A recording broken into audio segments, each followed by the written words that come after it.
And now one last look at your traffic and weather from the Wetzel's Automotive Traffic Center. Happy to report, as of right now, still not seeing any accidents out on the roadway. So good on everybody out there for minding their P's and Q's and keeping it clean out on the roadways this morning. Going to be a beautiful next couple of days here in Columbia. High today, 81. High tomorrow, 84. High on Wednesday, 86. All that with pretty much all sunshine as well. So it's going to be a great couple days here as we navigate through the last week of April. That's your traffic and weather from the Wetzel's Automotive Traffic Center here on The Game.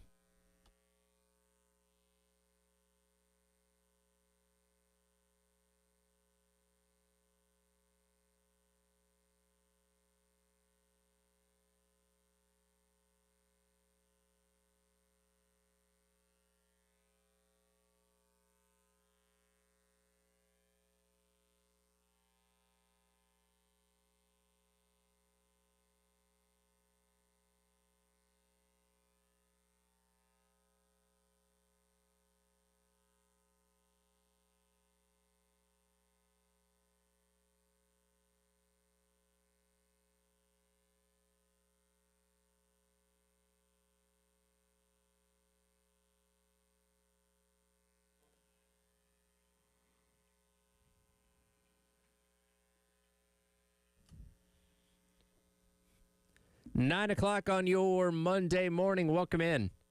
It is the Extra Point. Tyler Head along with you and the returning Jack Veltri.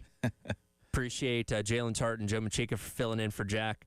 As last week went along, Jack, are you nice and refreshed after a couple days away? I am. It's, as you guys know, covering the baseball team this season and football with the spring. And basketball. It can get a little bit busy. The latter of those two, one is fun. I reached a breaking point in College Station. Just sitting there in my hotel room, and my girlfriend had already talked to me about wanting to do something for spring break, and I'm like, Caroline, let's do it. Yeah, we are making it happen. Needed a reset.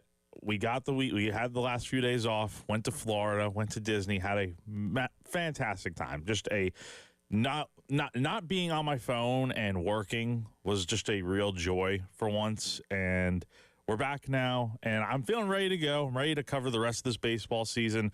I obviously heard it was not a great weekend out at Kentucky, but is what it is, and now we're here and ready to get rolling. But yeah, good to see you, man. It's been a little bit. Yeah, man. And again, I when people are out of town on vacation, I do not bother them unless I just really, really need something. I knew you were going to Florida. I didn't know until this morning that you actually went to Disney.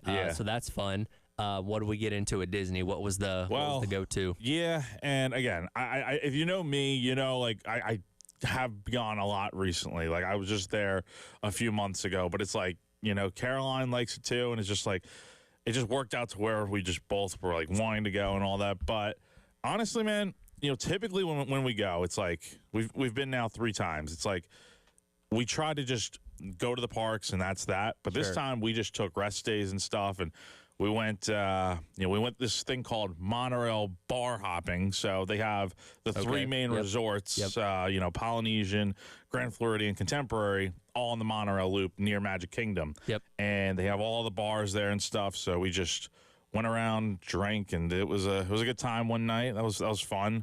Went to the pool a lot, and then obviously went to the parks. But it was a great time out there. Saw my mom and sister out there too, since they were also out there coincidentally on vacation. But it was fun and a nice little break from everything going on in sports, to be honest. Well, you're back in the saddle, and we had a very interesting sports weekend with a lot of headlines to get into, which we'll get into in just a second here. But it is 9 o'clock. We got to kick things off with our Sandstorm Pick-Me-Up. Time to get hyped. Here's your 9 a.m. Sandstorm. Sponsored by George Sink Injury Lawyers. Just call all nines.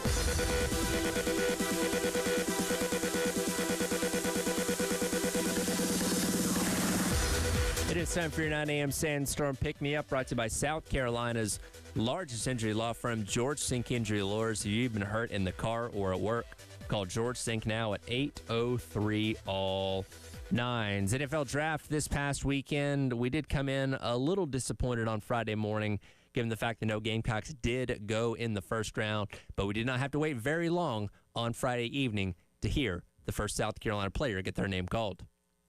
The next rival has been chosen. The Tennessee Titans have traded the 35th pick to the Seattle Seahawks. With the 35th pick in the 2025 NFL Draft, the Seattle Seahawks select Nick Emmanwori, DB, South Carolina. Seahawks legend Richard Sherman with the pick there, 35th overall. Nicky Emmanwori goes off the board to the Seattle Seahawks. Again, we thought he had a shot of being a first rounder. No, you weren't here on Friday, but when the Ravens selected Malachi Starks at the back half of the first round, we kind of all knew, okay, there was Emmanwori's shot at going first round. There was maybe a thought that the Bills might get him, but they got Maxwell Hairston instead. So obviously he had to wait until day number 2. And again, he seemed to handle that really well. I know Jordan Kay was there at his house on Thursday and got video of him hugging and thanking people for being there, but quickly off the board and to a program or organization that it's not at the top, it's not at the bottom, kind of just in the middle of the NFL right now with the Seahawks. Yeah, and he's going to probably a better situation than, I mean, he wasn't going to be like, for like top 10 pick in the NFL draft where you're going to a team that's kind of in the dumps that is looking to rebuild. Hence why they have an early pick. But for Nick, I was a little surprised. I while I was out of town, I did glance a little bit on GamecockCentral.com and Twitter and all that, just seeing what's going on with the draft and stuff because I thought it was interesting. But to see Nick not get picked in the first round, I was a little surprised just because he had such a good pro day, which I thought really put him over the top to be probably like a mid to late round pick in the first round. But that just didn't end up happening. And what the reason for that is, I'm not exactly sure. I don't think it had really anything to do with the fact that he sat out the second half of the Citrus Bowl. I think that's just it's not about that. Like, again, his talent is undeniable, but it's good to see him go off the board early in the second round because you knew if he wasn't going to be a first round pick, he would pretty much be a lock to be an early day 2 pick, and he certainly was. Yeah, and it's actually pretty interesting that Richard Sherman is the one that made the selection because he kind of falls in line with that Legion of Boom type of DB. I don't know, Rich Sherman's obviously a cornerback and Nick is a safety, but still kind of that tall, lanky, physical type of guy that probably would have fit in pretty well with that unit that they had a decade ago. But when you kind of look at the breakdown of the Seahawks defense, Mike McDonald, who of course came over from being the defensive coordinator in Baltimore to be the head coach last season, they like to utilize that 3 safety look a lot, and they've already got Julian Love and Kobe Bryant, not that Kobe Bryant, the other Kobe Bryant, on the back end, and Nick is bigger than both those guys. So he adds a size element to that, somebody that can be almost kind of Kyle Hamilton-esque in that back end of the Seahawks defense, and I think it's a good fit. Yeah, I think Kyle Hamilton's a good comparison because, again, they had the length, and I think Nick's going to be a really nice fit out there in Seattle for an organization that is trying to get back to figuring out how they get back to the postseason because they're a team that's, they were pretty good 2 years ago with Geno Smith under center, and now they're kind of just that middle of the pack team that, are they going to be a playoff team? I know they're in a crowded NFC West, but I think Seattle made the right decision here going out and trading for their pick to get Nick. And yeah, I mean, I'm excited to see what he can do. Does he use it as fuel now that he wasn't a first round pick? Does he use that as fire to, kind of get his NFL career kickstarted here? And it's good to see when you're obviously rooting for players that are coming from the school that you went to and root for and all that kind of stuff, to go to teams that aren't down in the dumps, right? Like if you see one of your players go to the Browns, you're like, oh God, here we go. Or, the Titans or something like that. Like you want to see your players go to a situation that's pretty good. And obviously you want to see them get on the field as well. But I feel like that's a solid place to land. Again, they're not the best team in the league right now. They're not the worst team either. Kind of in that middle ground. And we'll see if Nicky Emmanwori can be a part of helping them climb back towards the top. Yeah, no, most definitely. And it kickstarted what? How many guys were picked on day 2 there? There were 3 in the second round. 3 in the second round, which is a South Carolina record. And then, and we'll get into it in a minute, Kennard and Tonka went day 3. Yeah, and a handful of other guys. Gamecock Central's Mike Yuva has done He's on top of it, man. He's on top of it, but a lot of guys are seemingly getting a shot with UDFAs, tryouts, mini camp invites. Yeah, so a lot of good opportunities for these Gamecocks. Yeah, we'll run through that full list in a minute. I do kind of want to go out of order here because I think the pick that captured everyone's heart was a little bit later on in round number 2, and that was with Demetrius Knight getting the call he's waited his entire life for. Hello? Demetrius. Yes, sir. Zach Taylor, Cincinnati Bengals. What's going on, Coach? We're picking you right now, man. I appreciate you, Coach. Ready? Yes, sir. Awesome, man. Yes, sir. Fired up for unbelievable things about you. Loved you during this process. You're going to make a huge impact for us. I'm fired up. Yes, sir. You got a good one, Coach. You got a good one, Coach. I know we did. All right, man. Hey, enjoy the family. We're going to call you back here shortly, okay? Yes, sir. Appreciate you, Coach. All right, Demetrius. Demetrius Knight goes 49th overall to the Cincinnati Bengals. Did you see the video of this from Gamecock Football's Twitter? I did. And I thought it was pretty cool how it was at the facility, right? Yeah, facility. His family's there. Yeah. Again, this was on day number 2. Yeah. And we didn't really know where he was going to go. Somewhere between second, third, maybe fall to the 4th. Yeah. But he goes pretty quickly in round number 2. And again, he's a very easy guy to root for. Right? His story is great. You could hear the emotion there, but go and watch the video. I mean, he's in tears, taking this phone call and seeing himself get selected, and I don't know, just it went viral. A lot of people from around the country weighing in on it, and it was just a very all the draft phone calls are very cool, but that one was next level. And this is a guy that you want to root for him to do well. When he came to South Carolina, I don't think anyone really knew much about him outside of the fact that he played at Charlotte and. Now he's here. And then over the course of a season, you learn so much about a guy, specifically from D Knight. I mean, he used to be a DoorDash driver before coming to South Carolina just to make ends meet. He's got his wife and 2 kids. And, I mean, it's just like, what more can you really ask for? I mean, he's an easy guy to root for. And to see, like you said, the emotion these guys have. They work all their lives for this moment. And then to see him, a guy that, definitely wears his heart on his sleeve. He's a good dude, and he gets picked.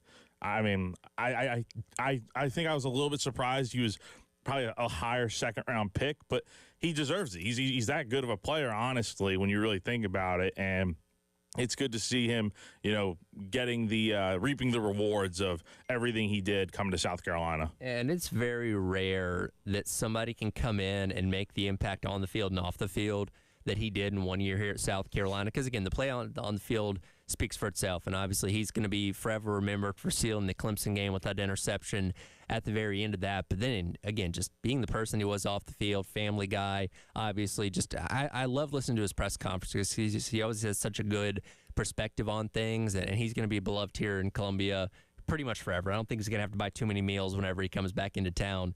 And he's going to a pretty good situation there with the Bengals, and he should factor in right away to start. So back in February, Jermaine Pratt, who had been one of the primary linebackers, requested a trade. So it's thought that he's going to kind of slide into that role that Jermaine Pratt's leaving behind. Yeah, and look, I know the Bengals didn't have a great year last year, obviously missing the playoffs with Joe Burrow having the type of season that he did.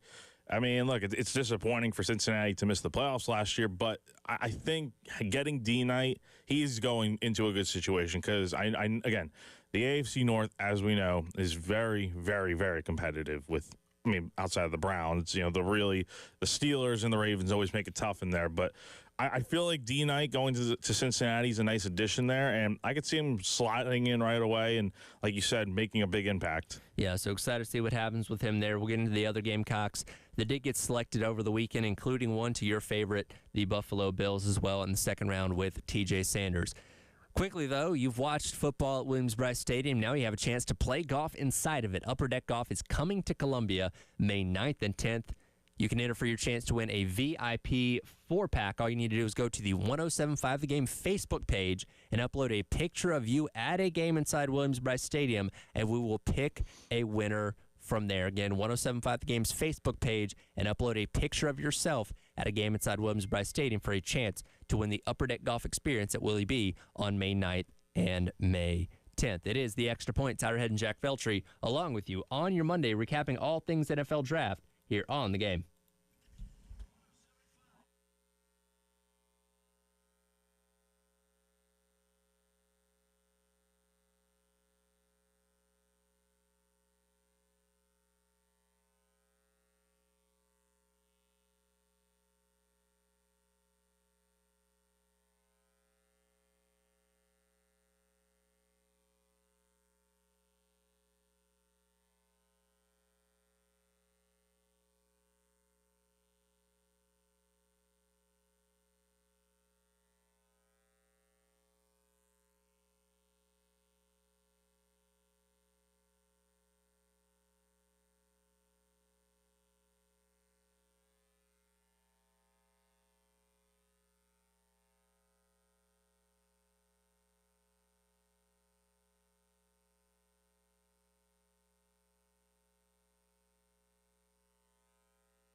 TJ, a guy with obviously plays D tackle, probably a 3-tech first, inside rush.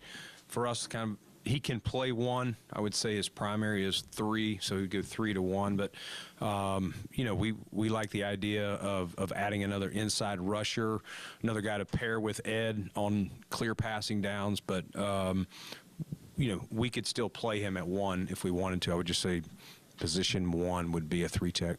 Welcome back in. It is the Extra Point. Tyler Head and Jack Belcher along with you here on your Monday. That was Buffalo Bills GM Brandon Beane talking about TJ Sanders and the addition by taking him with the 41st overall pick. Again, TJ is somebody that garnered a lot of draft buzz as the season went along. We've obviously seen what he can do when it came to rushing the passer, when it came to stopping the run, and the Bills seem pretty excited to have him there on the defensive front, like you said, pairing with a guy like Ed Oliver. Yeah, I think it's a good addition for the Bills there. I'm glad Brandon probably listened to me when we. I was going to ask, is he the one you talked to at Pro Day? Yeah, so what happened at Pro Day was, I don't know if I mentioned the story on air yet, but last month at South Carolina's Pro Day, just walking around, just watching what's going on in the field, taking notes, whatever. And then Shane Beamer, just called me over randomly, and I'm like, oh man, like what's going on here? Am I in trouble or something? I promise I didn't do anything.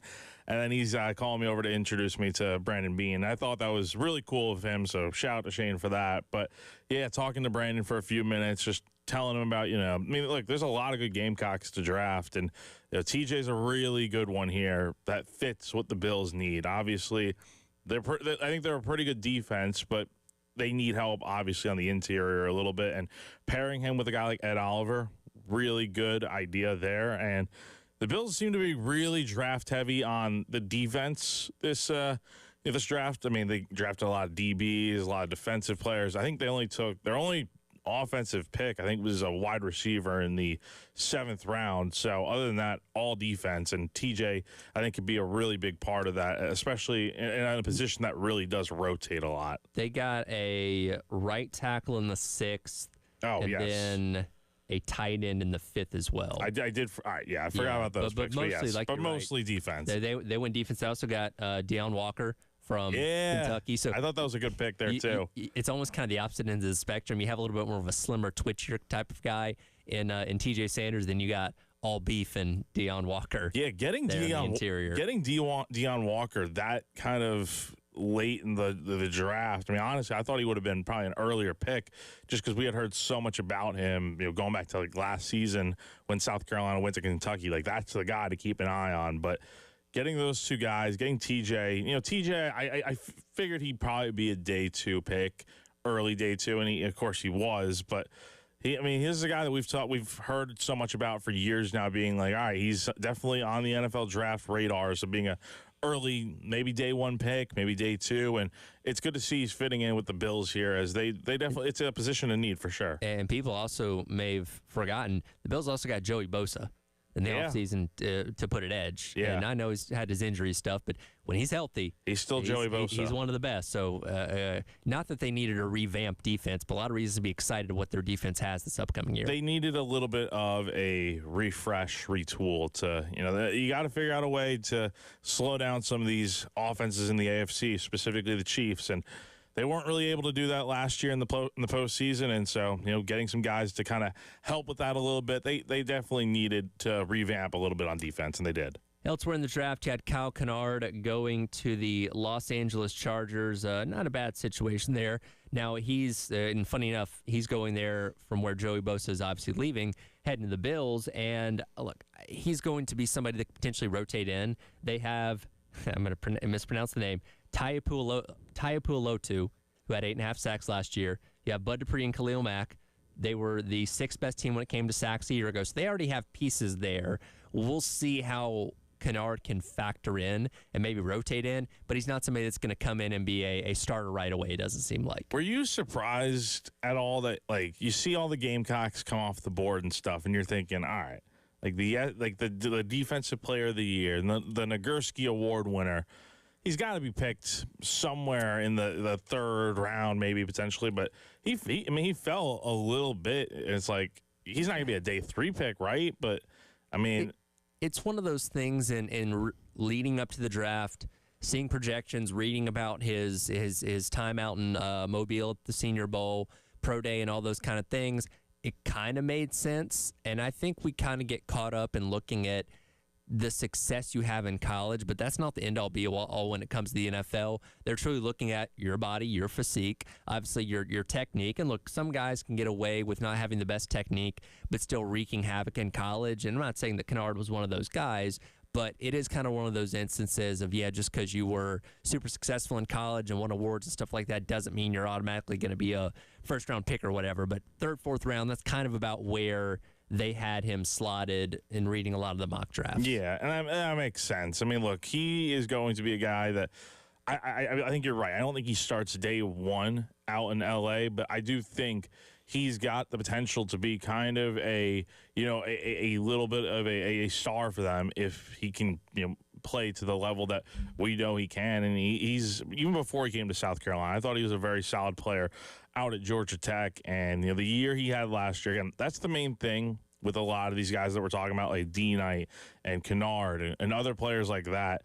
They propelled themselves so much coming here for 1 year to really improve their stock. Like D Knight, I don't think we would have been talking about D Knight being a second-round pick at the beginning of the year when he initially came to South Carolina. Same goes for Kennard, but these guys really elevated themselves, having great seasons, and Kyle is definitely the main exception to that because he was phenomenal last season. And last Gamecock to get selected in the draft was Tonka Hemingway, going to the Las Vegas Raiders. Again, team that's retooling in a lot of ways. Pete Carroll coming in as head coach. In the offseason, they did move on from John Jenkins, who had started for them at defensive tackle the last 2 seasons. So he's got an opportunity to go there and compete for some serious playing time this upcoming season. Yeah. Tonka is another guy that it's good. It's good to see him get drafted because he was a very, very good player here at South Carolina over the years. And, I'm a little surprised there weren't. I'm surprised he was the last pick for South Carolina. I thought maybe we would see like an O'Donnell Fortune somewhere in there in the later rounds after he made some noise in the Senior Bowl games and all of that. But unfortunately not. But Tonka going to Vegas, I think, is a very good fit for him as a team that needs a lot of help, and Tonka can definitely provide some service in that way. So only 5 Gamecocks hear their names called over the course of the entire weekend. Of course, the record was 7, set back in 2009 and 2013. So didn't quite get there. And like you said, you had guys like Rocket Sanders not get drafted, Ben Martin Scott, O'Donnell Fortune. A lot of guys that we thought might have an opportunity to go in those later rounds, Josh Simon. But pretty much all those guys have signed either undrafted free agent deals or been invited to rookie minicamps. I believe O'Donnell Fortune is still waiting to choose his. He was one of the more sought-after guys that didn't get drafted, so he kind of has the pick of the litter there. He's just not made a choice yet, and we'll see where he ends up going. Kai Krogeros is somebody that people thought may have had a shot at getting drafted. He's got multiple minicamp invites for later on this year, so we'll see how those guys fare and if any of them can stick with these rosters. Yeah, Kai is I think, according to Yuva, 7 minicamp invites, which is very, very good for him. And, again, according to Yuva, that the Broncos were debating on taking him or another punter, and they went with the other guy. So, Kai is another guy. You could honestly talk about a lot of guys. They potentially should have been drafted, but obviously with UDFAs being a thing and minicamp invites, a lot of guys are going to get offers in that sort of regard. Well, and for punters and kickers specifically, a lot of times this is the route they kind of go. Yeah. They will get drafted, but it's not, a as frequent of a thing. In fact, did any punters get drafted this year? I don't recall. Well, the Broncos took one. The Broncos took one, okay. So that may have been the only one there, but a lot of guys either go through the undrafted free agent or go through the mini camps to find their way onto NFL rosters. And look, we believe in Kai Kroger. We know how good he is, and hopefully he can find a sticking point. Yeah, I mean, that's the same thing you could say for all these guys. And Kai and all these guys that got UDFAs, like Rocket Sanders getting one, I mean, just Boogie Huntley. I mean, a lot of opportunities are out there, and it's tough to make in the NFL, but these guys are one step closer to doing so. Well, that was the weekend it was for the Gamecocks in the NFL draft, so nothing too crazy there. But the headline that dominated the weekend was, of course, Shedeur Sanders and his fall all the way into the 5th round. We'll get into that coming up next. It is The Extra Point. It's our head and Jack Beltry along with you on your Monday here on The Game.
the 144th pick to the Cleveland Browns. With the 144th pick in the 2025 NFL Draft, the Cleveland Browns select Shedeur Sanders, quarterback, Colorado. Welcome back in. It is the Extra Point. Tyler Head and Jack Beltry along with you.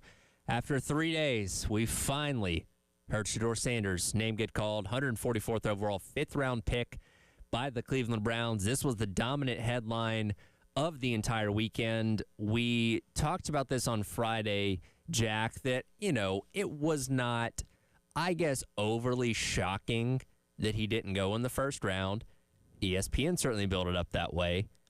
And I think we can all agree Shedeur is very talented. Falling to the 5th round, maybe a little surprising, though. I would say it's a little bit surprising, and correct me if I'm wrong. I mean, again, I was glancing at the draft while out of town and stuff, but did I hear it right that the ESPN kind of made, they didn't really show much of Cam Ward with the first pick, getting, greeted by Goodell and all that stuff that you normally do for the first pick, instead putting the spotlight on Shedeur. Did I hear that right? You're correct on that. And again, we talked about this on Friday. So if you were watching the ESPN broadcast, they were playing a highlight package of Shedeur Sanders right before Cam Ward got picked, which again, we all knew Cam Ward was going to be #1 overall. And then as soon as he got picked, the Jaguars made the trade with the Browns to eventually take Travis Hunter. So before, they didn't even, because typically he goes up there, shakes Goodell's hand, takes a picture with the jersey, and then does the interview with Molly McGrath on the stage. They didn't even show that because they immediately went to Adam Schefter talking about the trade. So, yeah, Cam Ward just got completely glossed over, which that kind of set the tone for the weekend. Yeah. Because Shedeur was such a big headline. This draft overall didn't really have anything crazy happen besides that. But that was the dominant headline the entire weekend. Again, we have these ESPN shows on in the background. I'm sure that's their lead story the entire weekend. This became such a huge phenomenon that, when it finally happened, then it became, okay, he finally got picked. Why did he fall this far? Yeah, and I think what we can really chalk it down to is it's not his talent on the field. I think he's a talented player. Obviously, he's not as good as some of these other quarterbacks that have been taken. I mean, there's a reason why you see Jackson Dart going to the Giants and Jalen Milroe being picked ahead of Shedeur. If Shedeur were that good, he would have been picked first round. But I think it's besides his talent, there are other issues. And whether these things that come out are true or not, whether these people that have sources are, coming out with these claims from, anonymous NFL coaches out there and GMs and other people in the league that, during the meeting process with Shedeur, there were just a lot of issues seemingly, and that you could tell a lot about Shedeur just based on the way talking to him and stuff. It just seems like teams probably wanted to avoid a little bit of a headache, I would say. And you just see, you don't even have to see what goes on behind the scenes to see what, you know what happened at his time in Colorado with, the trash talking in that Colorado State game. Mm-hmm. You also have the case with him throwing the offensive line under the bus after the Nebraska game. I mean, it's just, there are a lot of signs that kind of point to this guy he's almost a me player in a way, I feel like. He's very about his brand, himself, all that. And again, I'm sure he's a good dude, deep down and stuff.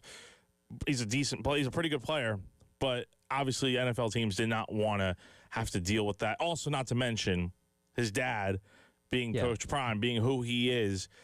Do you really want to have to deal with the extra baggage that comes with all that? Again, there's just a lot of things you really have to consider here with taking a player like this. And I think that's ultimately why he did fall as far as he did. So ESPN had a write-up over the weekend of how this slide happened, how it got to the point of him being selected in the 5th round. And one line stood out to me, and it said, slides happen when talent doesn't match or surpass potential drawbacks. And I think that perfectly sums this up, because watching the draft this weekend, and look, like on Saturday I was out and about, but I was still checking my phone periodically just to see when he was going to go. And when I saw that Jalen Milroe got selected ahead of him, that's where the point I'm like, okay, now we're getting a little bit ridiculous, right? Yeah. Because I don't think there's anybody out there that thinks Jalen Milroe has a better potential upside as a pro than Shedeur Sanders. Again, Milroe, perfectly fine college quarterback, a lot of potential setbacks with him, but he doesn't come with as much, and maybe baggage isn't the right word, as what Shedeur brings to the table. And when you go back and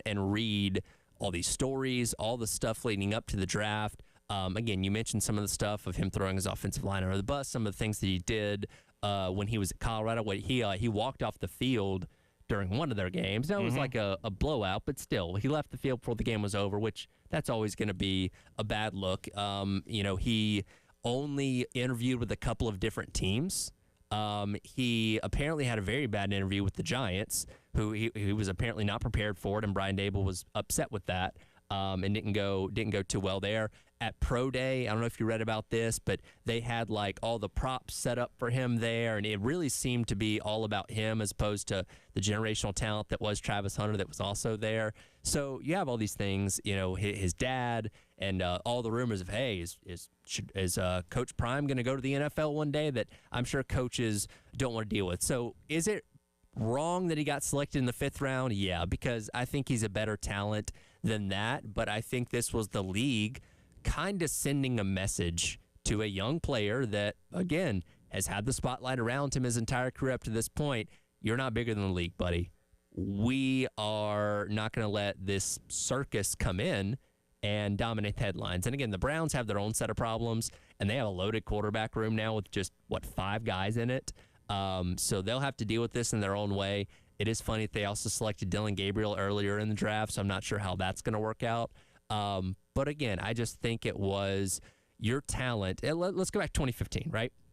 Jameis Winston was a knucklehead at Florida State. He did so many stupid things on and off the field, but you couldn't deny his talent. He won the Heisman Trophy for a reason. And the Tampa Bay Buccaneers selected him number 1 overall because despite all the stupid things he did and said as a college player, he was a really good talent. And they thought he had the ability to be a franchise player and lead them to great heights and all that kind of stuff. Obviously, hindsight being 2020, we know that's not the case, and he ended up kind of flaming out, and there's a reason why he's also now in the quarterback room, he's now with the Giants after being with the Browns this past season, but the talent outweighed the drawbacks. It's not the case for Shedeur Sanders. His talent, while good, was not enough to outweigh all the other stuff that these teams have to deal with in selecting him. And also, I saw Colorado posted a 10-minute highlight reel before Shedeur got picked in the draft. It was like on day 2, I think. I'm just like laughing at it because I'm like, how much of Shedeur's numbers kind of had to do with the fact of he had the Heisman Trophy winner in Travis Hunter. He also had Jimmy Horn Jr. He had some good players on offense. And you see a lot of these plays. It's like Shedeur's making the good throws on slants and stuff. But then it's Travis Hunter or Jimmy Horn, whoever, taking it 70 yards to the house and making some really good cuts. So while the numbers may be deceiving a little bit in that way, and you're right, like Shedeur's a good player. Like he should have been a day 2 pick, I think, honestly. Like I think teams probably could have taken him. Like the Browns easily could have taken him over. I don't know why they took Dylan Gabriel and Shedeur Sanders. I think that's just, why would you waste a 3rd-round pick on Dylan Gabriel when you probably could have gotten him later in the rounds? But I just think it's teams not wanting to deal with the potential of so much off the field stuff you got to handle. Like, you got to think about it. Like, look at when he got picked and stuff. Look how many cameras are around him, when he's getting picked and stuff. And it's just, there's so much that comes with the Sanders family. And what we're learning now is there weren't a lot of teams that had him on their draft boards to begin with. No. I almost kind of think it's such an interesting phenomenon between his own team, the Mel Kipers of the world. They almost kind of created him into being a 1st-round pick, right? When it didn't seem like the league thought the same way. Especially Mel Kiper, which, by the way, I mean, that guy just had he had a rough weekend, man. No, he embarrassed himself. Yes. I don't know. If I'm ESPN, I don't know how you put him on the desk for next year's draft. I don't know. That was embarrassing. Either. And again, you could say what you want about the mock drafts and stuff. Look, everyone who does mock drafts is going to get stuff wrong. That is just inevitable. But to have Shador as high as he was seemingly on these draft boards for Mel, and then to him, he just got embarrassed on national television. Like Reese Davis shutting it down. He had to tell him, like, you're asking like a child. Yes, Shut up. Like yes. That's an all-time terrible look. Yeah, and like Mel's had some real bad moments at the NFL draft and stuff. I don't know how you move forward with that, but again, it's just the whole Shador thing, the prank call and stuff with Jeff Ulbricht's son, which is a whole other thing. I mean, my gosh, that was crazy to think about, but it kind of just encapsulates just how Shador Sanders' weekend went with waiting for the call. Well, we'll get into this plenty more as the morning and the day rolls along. Do got to hit some Gamecock baseball before we wrap up the hour. That's coming up next. It is the Extra Point. Tyler Head and Jack Beltry along with you on your Monday on the Game.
Welcome back in. The Extra Point. Tyler Head and Jack Belcher along with you here. Gamecock baseball back in action tomorrow night, taking on Charleston Southern. 6:15 pregame for a 6:30 first pitch over at Founders Park. Unfortunately, it was not a fun weekend for them on the road in Lexington, Kentucky.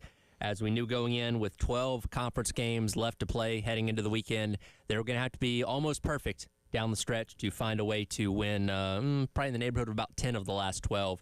And unfortunately, they did not get off to a great start with the series against the Kentucky Wildcats. Coach Maneri, after Game 3 on Sunday, recaps what he called the worst defensive performance of the entire season. Probably the worst defensive game we've played all year. Just, I don't know if it was the artificial turf, but I just couldn't make a play in the infield. You know, we had made them look hard. You know, they made them look easy, I guess, because they're used to the turf. But we had really bad inning with our pitchers' defense and what they had. I think it did 3 years, if I'm not mistaken. They back up third base on the throw. Throw gets it. We just played very sloppy today. And, maybe every time a long day yesterday, or maybe it was a turf, but we just played really poor defense. Now, SB gave us a great effort, and Susie came in to sit hard, but could have been a double play at the end and leave the game tied 1-1. We just couldn't get a single play behind our pitchers, and it's tied. It's more against us all day. So South Carolina drops game number 1 7-3. They win game number 2 5-4, and was in position to be competitive on Sunday as well in game number 3. And then, as he mentioned there, the 6th inning kind of falls apart for them. A couple of errors in the field. Becker, Nathan Hall allow a couple runs to score, and then the wheels just really come off in the bottom of the 8th there, and they end up falling 11-5 after ends up another disappointing weekend in conference play. Just too many mistakes made to be in a position to win this weekend. Like, again, you got the big win on Saturday night in the doubleheader finale with Will Tippett's go-ahead 2-run homer, which was a big moment there that, okay, you needed to at least split, and you did the job, but you could not get the job done in game 3, and a lot of that just comes down to mistakes, man. I mean, Matthew Becker making 3 errors in the field in 1 inning. That is the stat line will show you he was fine on the mound, but in reality, it's like you made 3 errors, and South Carolina had 4. It's very tough to win when you're playing that sloppy a baseball. And then also a decision that I think was I thought this was a terrible decision, honestly. I think it was the 8th inning there where South Carolina cuts the lead down to 2. They have a chance to keep the inning going, but Monty Lee makes a questionable send with the runner coming from second base, rounding third, sending him home on it was Scobie. Yeah, it was Scobie. It was a single in the left. Yeah, Woda hit the ball, hit the single, and then he sends Scobie home, and that would have made it a 1-run game if he gets there. If nothing else, you would have potentially had the bases loaded with 2 outs. The bases loaded, yeah. And so it's just, I didn't understand that one, because it's like, by the time Scobie, I don't even know if he had hit third yet. The throw was already basically on its way home. Like, he was going to be out by a mile, and he was, because Scobie was tagged out before he could even slide. I mean, it's just like a lot of things went wrong in that game at the end there to kind of, encapsulate what happened. Then, of course, right afterwards, Kentucky breaks the game open for 4 runs. It's when you make the mental mistakes like you do, and then your pitching really can't back you up consistently, that's part of the problem. It's just this team is far too inconsistent, and you see why they have the record they do. I mean, I think it just kind of shows that they're just not a very good team. So 5-16 in conference play. Again, we kind of talk about that magic number of regular season conference wins being around 13. So that means you'd have to go 8 out of your last 9 in the next 3 series to put together enough of a resume in the regular season. That's just not going to happen. For one, baseball doesn't work that way. You're going to lose more than 1 game over the course of the next 9, no matter how good you play. And really, you have to look ahead to Hoover now in less than a month's time and figure out, okay, how can you run the gauntlet over the course of 5 days and win the championship? Because that's really your only hope of making the postseason at this point. How can they do that? What have they done to show that they can go 5 straight days of playing good baseball? They make so many mistakes. Their pitching is just simply not good enough to hold up over 5 days. Again, even like going back to last year when this team played, I think like 4 games in 4 days or whatever it was. I mean, it's just like it's so hard to. You have to have really good depth and pitching, and you have to have guys that can throw. It's just I don't see it happening in any sort of circumstance. I think they're probably one and done, to be honest. And with the last 3 weekends here, I mean, you got Florida at home this weekend. You should you should be able to win that series. But again, Florida's playing a little bit better, I guess. Not really, though. But then you have Auburn on the road, then you have LSU coming into town. There's a very good chance you're going to lose more games than you win. And again, it's just you're already going to finish under 500 in SEC play. That's something that just happens way too frequently around here nowadays. And it's been a rough year, and you just can't seem to win a series at Kentucky. So.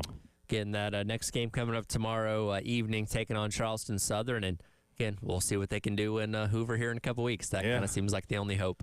That'll do it for the Extra Point. Coming up next, hour number 2 of the Extra Point. Sam Shapiro jumps in here with me as we revisit Gamecock players getting drafted and look at the SEC and the Big Ten as a whole and how they fared over the course of the weekend. It's the Extra Point. Tyler and Jack Belcher here in the game.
10 o'clock. Welcome back in hour number 2. It is the Extra Point.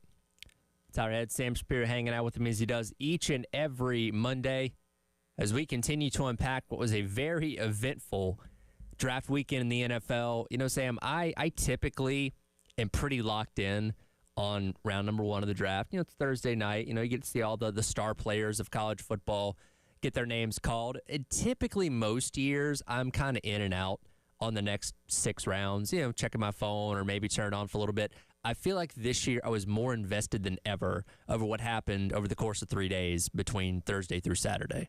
I just think a lot of the storylines just throughout, you know, the Big Ten, the Big 12, and the SEC got more people invested into those kind of later rounds. I think there were a lot more names people were just excited about in general. At least I feel like that was the case for at least you and me. I don't know, but I was definitely very excited for this draft too. Aside from just the first round, and there was a lot of excitement even in the first round also with the, you know, Jacksonville trading up to 2 and Aston Genty still being being the first running back within the top 10 since Saquon Barkley. So it was a good draft this year for sure. It was, and it's solid for South Carolina. 5 guys getting their names called, all guys from the defense.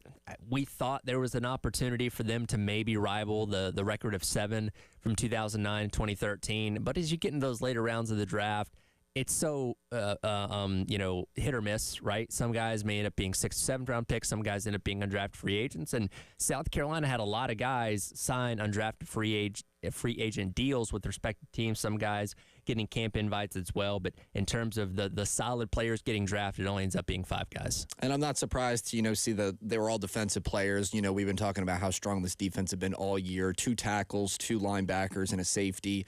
Eamon Warry being, you know, the top pick for the Gamecocks in the 2nd round going to Seattle. It was interesting.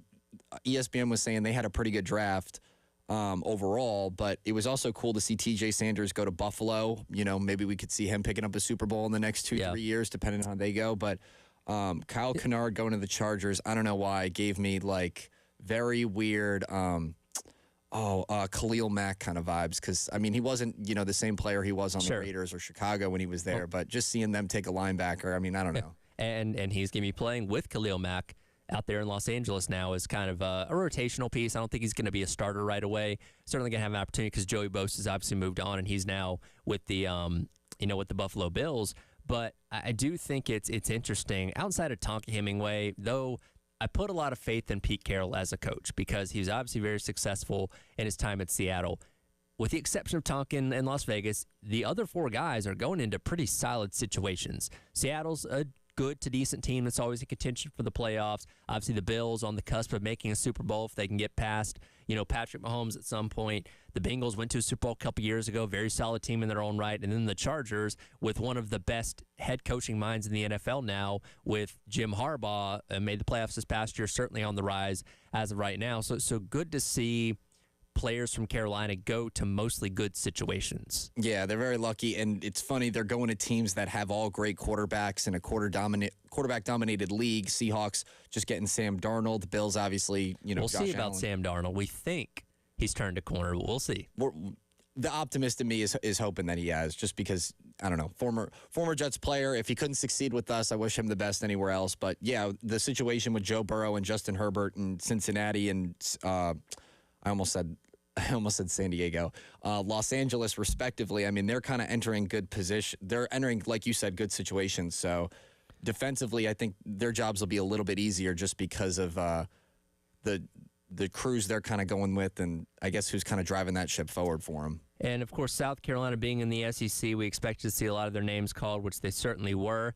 At the end of the day, the SEC set a record for 79 players drafted, which shattered their own previous record of 65. The Big Ten not far behind with 71 players selected from that conference as well. So that means out of 257 players that got their name called, 150 of them came between the SEC and the Big Ten. Well, I can't say I'm surprised just because the amount of weekends we've talked about Georgia, Texas, South Carolina, Alabama, LSU. I mean, a lot of those guys, too, coming from those schools, went in the first 2 rounds right off the board.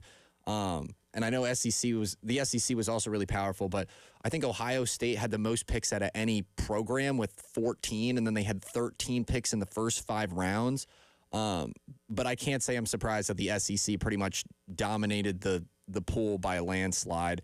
And then, of course, the Big Ten following shortly after, and the Big 12 kind of trailing behind, but they were the complete outliers in comparison to the rest of the pack. Well, and that's the thing to me, and especially as so much evolves in college football now, we're changing the playoffs, and we talk about Power 4 and all those kind of things, and there's a lot of people, Danny Cannell maybe being the most famous example in the media standpoint, that likes to push back against the narrative that the SEC and the Big Ten are head and shoulders above everybody else, that they are not the two dominant leagues of this sport. And again, when you look at the history of the national championships, with the exception of Clemson those couple times and Florida State back in 2013, for over pretty much the past 2 decades, it's been nothing but SEC and Big Ten teams winning the crown. And a lot of people will, within the bubble of college football, look at the bias, so to speak, towards those two conferences, say, oh, well, it's all ESPN. It's all crafted by the ESPN for their playoff and all those kind of things. Well, the NFL is not getting in on any kind of conspiracy. The NFL is drafting the best players to go play at the highest level of professional football. So if every single year the two conferences routinely putting the most players in the NFL, or the SEC and the Big Ten, that tells you that they actually are the better overall conference, and you really can't argue with that, in my opinion. It's definitely not like a committee bias, history, track record kind of thing. Like, I agree with you in the sense that I don't think these NFL teams are picking SEC players just to pick, a player because they belong to a certain conference. I think they're, really breaking down, the nuts and bolts of how talented this person is, and whether they went to Weber State or Alabama, it doesn't matter. If you're talented, people are going to find you. Sure. And I think another thing you brought up was the ACC also. They also are third on this list they have 42 draft selections. I thought that was interesting because reading this article, they kind of moved up because they had 31 players from the conference go off the board in just between rounds 4 and 7. So, I mean, going into, day 2 or 3, they might not have even been in that top 5 conversation. Well, and that's the thing. It's good on them for getting 42 players drafted. Like you said, a majority of those guys going between the 4th and 7th rounds. In the first round alone, 26 of 32 players came from the SEC or the Big Ten. Wow. 26 of 32. Like, again, you can't argue with that. No. These are the two best conferences by a wide margin.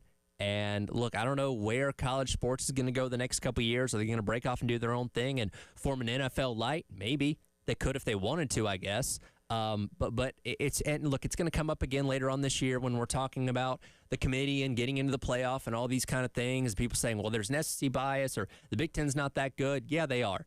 And it's not a one-year fluke.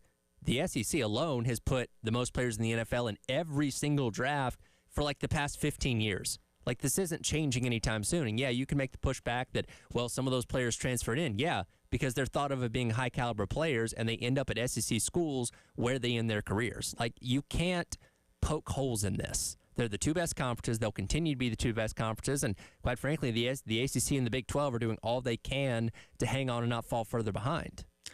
I can't say I'm surprised by that, but what I can say I think some people might have been surprised about were the Packers deciding to take a wide receiver for the first time in over 20 years.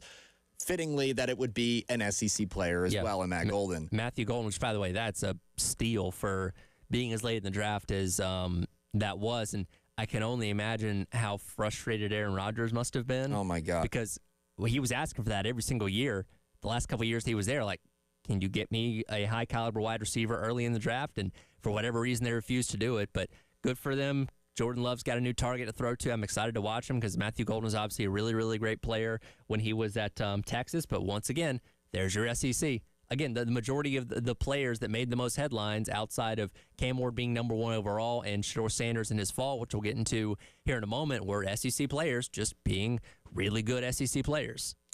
And I just think it was very I was actually watching that exact pick, and I saw the Packers go on the clock, and I was actually on the phone with my brother when it happened, and I had him on FaceTime, and I went, if they don't pick a wide receiver at this point, I don't know if they're ever going to pick a wide receiver in the first round ever, but if they do, Aaron Rodgers is definitely at home, probably in New York because he doesn't know where he's going to be playing, pulling all the hair out of his head very righteously so. And I just think they didn't want to make.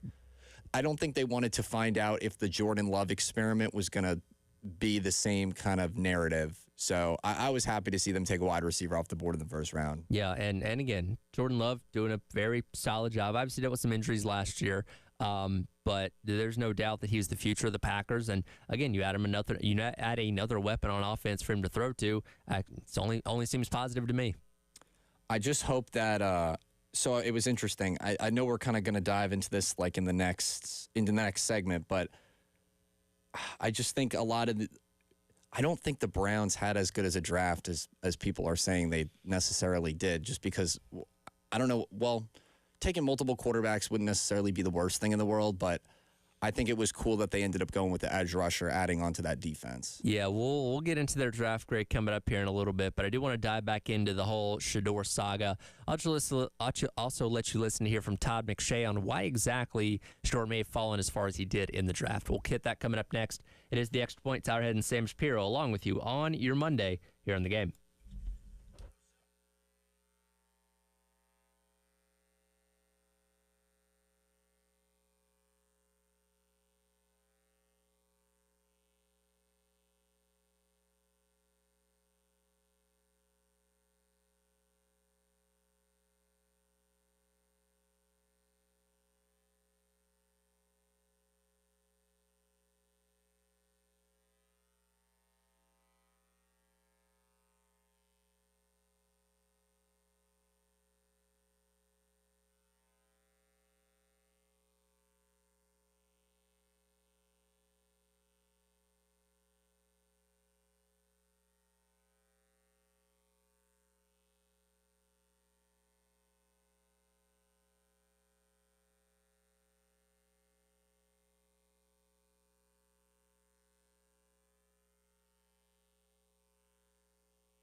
Welcome back in. Extra Point.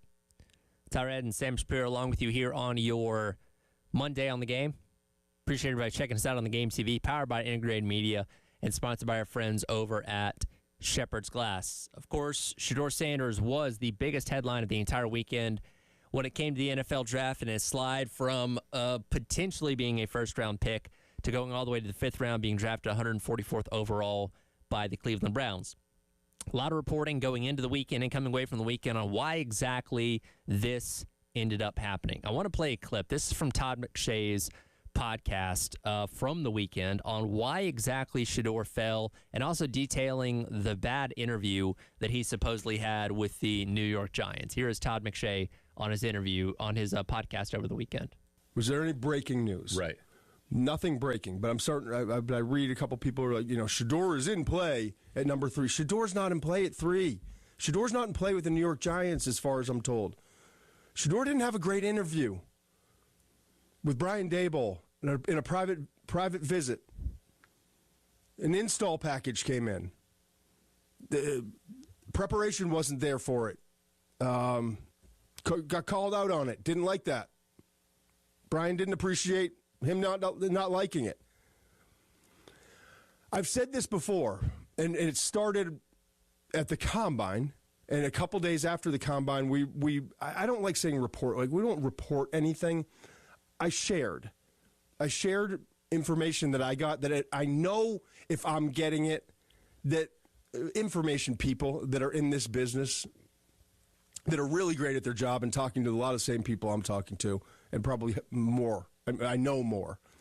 I was surprised it wasn't being talked about. That Shedeur Sanders, I told you, if you've been following the show from the beginning, I told you there were 2 personnel people that I spoke to who were in the room during interviews, which means they're key parts of the organization. Let's leave it at that. 2 teams drafting in the top 10 with quarterback needs where the interviews did not go well. Not disrespectful, nothing harsh, just felt like the phrase I've been using, and I think it aptly describes it. We didn't get the sense that Shedeur cared all that much about what we thought of him. And again, you hear a lot of these reports coming out from the weekend on his pre-draft process. Things he said at the Combine, said in interviews, how he was at his pro day, all these kind of things where, again, I loop back to sometimes you're a talent that's so undeniable, it does not matter what happens off the field. They're going to take you anyway. Again, I go back to Jameis Winston, who was an idiot at Florida State, but such a good player. The Bucs were like, we're still going to take him number 1. Shedeur Sanders, good player, not an elite player. And what happened outside of the lines of a football field severely outweighed what happened on it, to where teams weren't going to be like, yeah, we definitely want to take that guy early in the draft. I honestly was just more surprised just by the fact that he doesn't have any criminal record or, did anything horrible that, would end his career, tragically. So that was why I was kind of surprised he fell as far as he did. But in terms of how he carries himself, that I think played a lot into at least why he fell out of the first round. But even you saw videos from his pro day too. It didn't necessarily seem like the greatest thing ever for him. So between that plus the attitude problem, I mean, if coaches are already kind of getting a sense that, they're drafting a kid instead of a adult who's, trying to be a professional football player, then maybe a lot of teams didn't bite on that. And sometimes just how you carry your character, especially when you have the name Sanders on the back of your jersey, says something. And maybe he would have just been better off not saying anything at all. And I do think there's a piece of this as the league trying to send a message, right?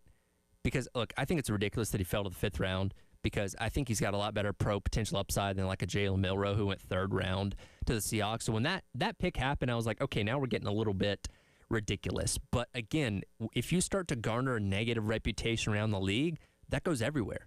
Because if one team's like, hey, I hear this team said this thing about him, and this team said that thing about him, and teams just want to stay away from you. And again, everybody's aware of the headlines. Everybody's aware that he's Deion's son and all those kind of things. And I think there's a lot of teams, for one, that just weren't looking for a quarterback in general as of right now. And this wasn't the richest quarterback draft. They just didn't want to deal with it. They're like, you know what? I would rather go with somebody that's going to fade into the background and not garner headlines. I'm not going to have to be asked questions about him at every press conference, and we can just deal with it that way, and that's not the why they selected, Jackson Dart in the first round, but you hear that. He had a bad interview with the New York Giants. Sounds like he was not prepared. And again, if you know anything about those interviews, it's a pretty, thorough process. They give you a playbook or they ask you specific things about it, and if you aren't ready, they're going to chew you up and spit you out.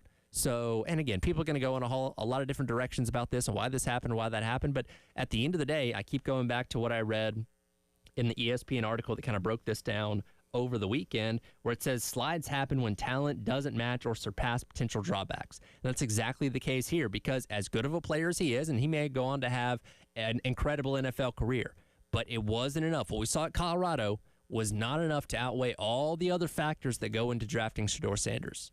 It was just, it's classic handout behavior to me, honestly, that he kind of especially exhibited, throughout the drafting process. If you're coming into an interview, and like you said, and you're not prepared to at least break down some of the plays or some of the offense, you're showing the coaches that you're not prepared or you're not willing to get yourself set up to be prepared when you're in that professional setting. So that on top of the, oh, look at me, I'm Deion Sanders' kid and I'm a talented quarterback and I'm going to at least make this one, college franchise at least over 500. Okay, great, they're over 500, but why are they retiring your jersey if you're not even putting them in the playoff conversation to begin with? And you know what? That just kind of added on to it at the very end, because again, that was 2 weeks ago, right? They decided to retire his jersey, which again, was not warranted because, again, that Colorado team didn't accomplish a whole lot. And by the way, jersey retirement is supposed to happen 10 years later when you say, hey, here's what this guy did for us and in the NFL and all those kind of things. And I think, not that was the end-all, be-all, but I think it's one of those things that just added on to the list of other things going on with Shedeur Sanders that teams looked at and said, yeah, I don't know if we want to deal with that at the end of the day. And I think in his head, too, it also didn't help that, he's playing with a top 3 pick in the draft this year and kind of felt like he couldn't be just the main spotlight in that entire scenario. So I think even at the Heisman, he was there watching Travis get the trophy, was giving him a hug, seemed like a very focal part of the broadcast, just being on the, in the front row watching everything. But it was like every kind of almost milestone Travis had, he almost felt some sort of way to insert him in indirectly, whether it was him throwing him the game-winning pass or him celebrating with him at the end of the. So it was just it always just seemed like he was trying to be at the forefront of, look at me, I'm this grand old player. And that's okay when you're like you were saying, a talent like Jameis Winston. Sure. But he's not. So, I'm interested to see when he gets to Cleveland. And by the way, this quarterback room is absolutely insane. We'll get into that in a second. Is there a humbling process here? Because again, he's been under his dad's wing through high school, Coachman High School, went with him to Jackson State, went with him to Colorado. Deion's not going to be there in the facility with the Browns every single day. I'm sure he'll be around to some degree, but Shedeur's finally, for the first time in his football career, really going off on his own. What does that do for him? How does that change him? How does he evolve? Does slide into the 5th round?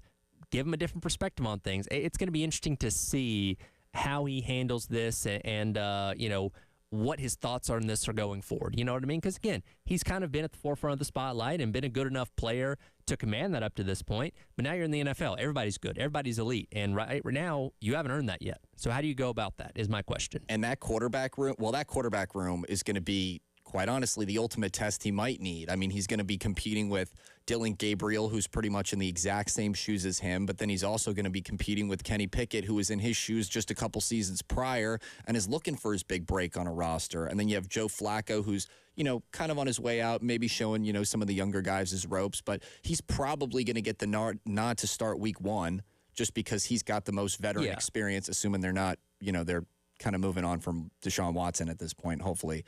But I think it'll be the ultimate test just because he's going to be competing with veteran players and young players that are in the same position as him that are looking to become that starting quarterback. It doesn't help the 5 quarterbacks in that quarterback room, but it's going to be a great test because he's going to be competing with all different types of quarterbacks in different scenarios for that starting job. So if this is what he needs to humble him out to get to where he wants to go career-wise, this could be great for him. Yeah, and we'll see. Again, I put this out over the weekend. I'm cheering for Hard Knocks to pick up the Cleveland Browns, because this quarterback room in and of itself is a fascinating case, and I'm so intrigued by it, and we'll see how all that shakes out. And obviously, who ends up starting? Like, I'm with you. I think Joe Flacco probably gets snot early, and we'll see what takes place from there. That wasn't where the headlines stopped with Shedeur Sanders either, because he was the victim of an unfortunate prank early on in the weekend as well, which we'll get into that coming up next, as well as Mel Kiper just, quite frankly, crashing out as all this was unfolding with him falling in the draft. That's coming up next. It is the Extra Point. Tyler Head and Sam Shapiro along with you on your Monday on the Game.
Welcome back in. Extra Point.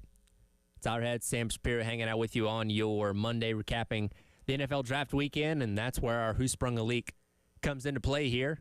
And again, that's going to go to Shedeur Sanders, who sprung a leak from potentially being a first-round pick in a lot of people's mind to falling to the fifth round of the Cleveland Browns at pick number 144. Now, there was a moment over the weekend where he thought he was going to go a whole lot earlier, potentially in the, I believe, second round to the New Orleans Saints. And here is what he thought was a call from Saints GM Mickey Loomis. Ready to go. Say it one more time for me. This is Mickey Loomis here, GM of the Saints. How you doing? Good, how are you, man? Good, been waiting on you. Ready to go. Yeah, we have. It's been a long wait, man. No, for sure. We're going to take you with our next pick right here, man.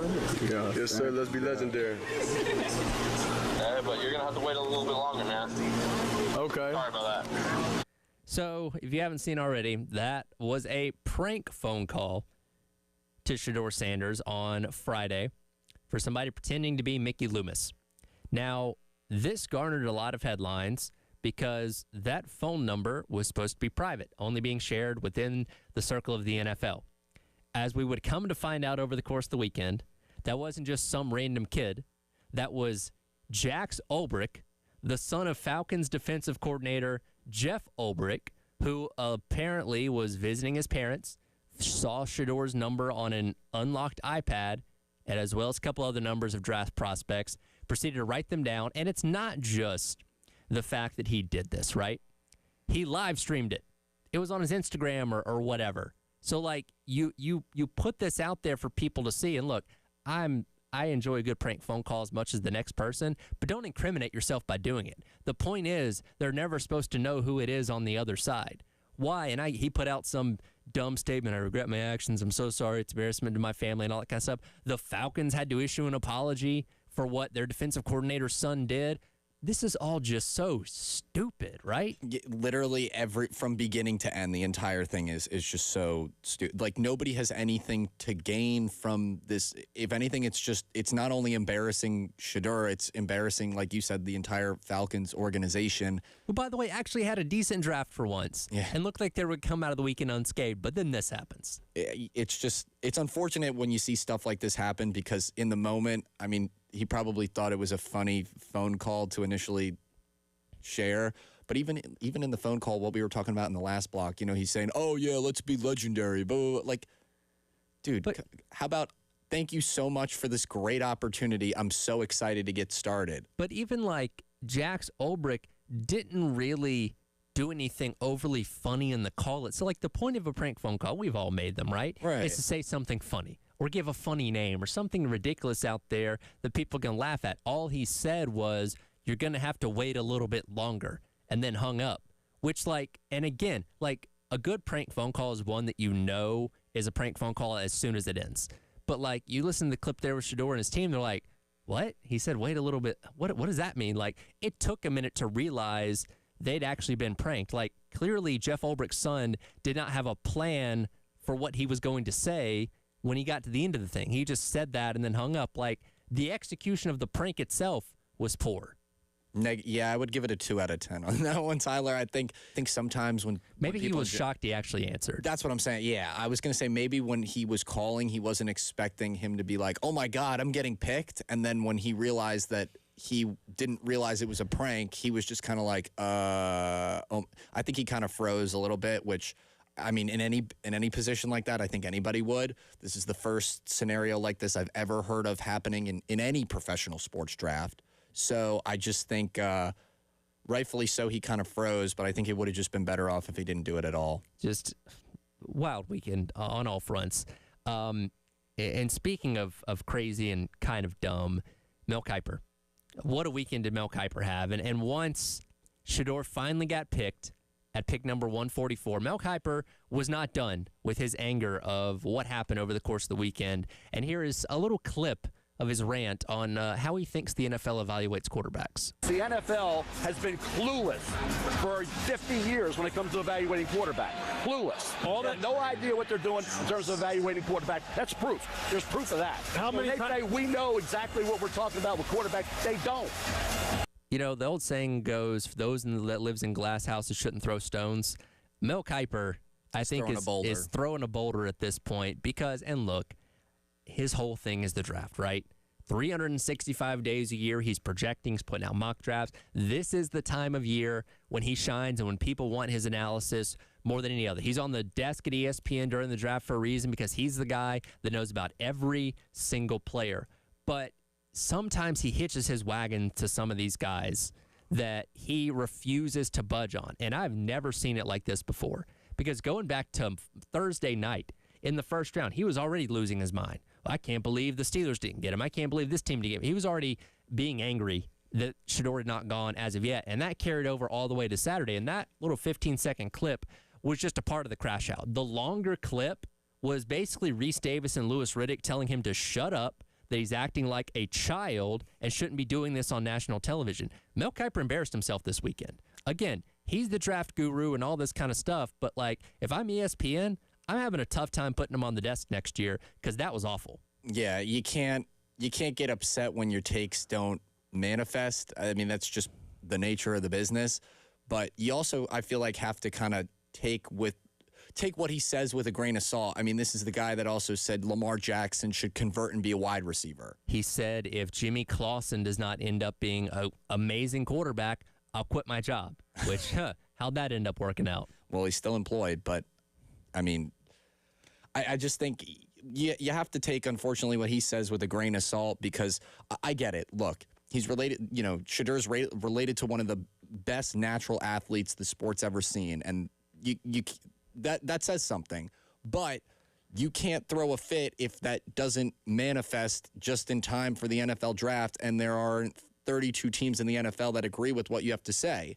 That's why you're an analyst. You're giving your opinion. It's not fact. And that's the thing. And look, this is Sports Talk Radio. We're wrong about things all the time, and I'm not afraid to admit when I'm wrong about things. There are certain topics and stuff that I will get on my soapbox for, but I'm not afraid to admit when I'm wrong. And here's the thing. Mel Kiper is not in these draft rooms. Mel Kiper does not know what teams' draft boards look like. If anything, I think the combination of Mel Kiper and Shedeur's team kind of almost crafted him into being a first-rounder when I really don't think teams thought he was that good.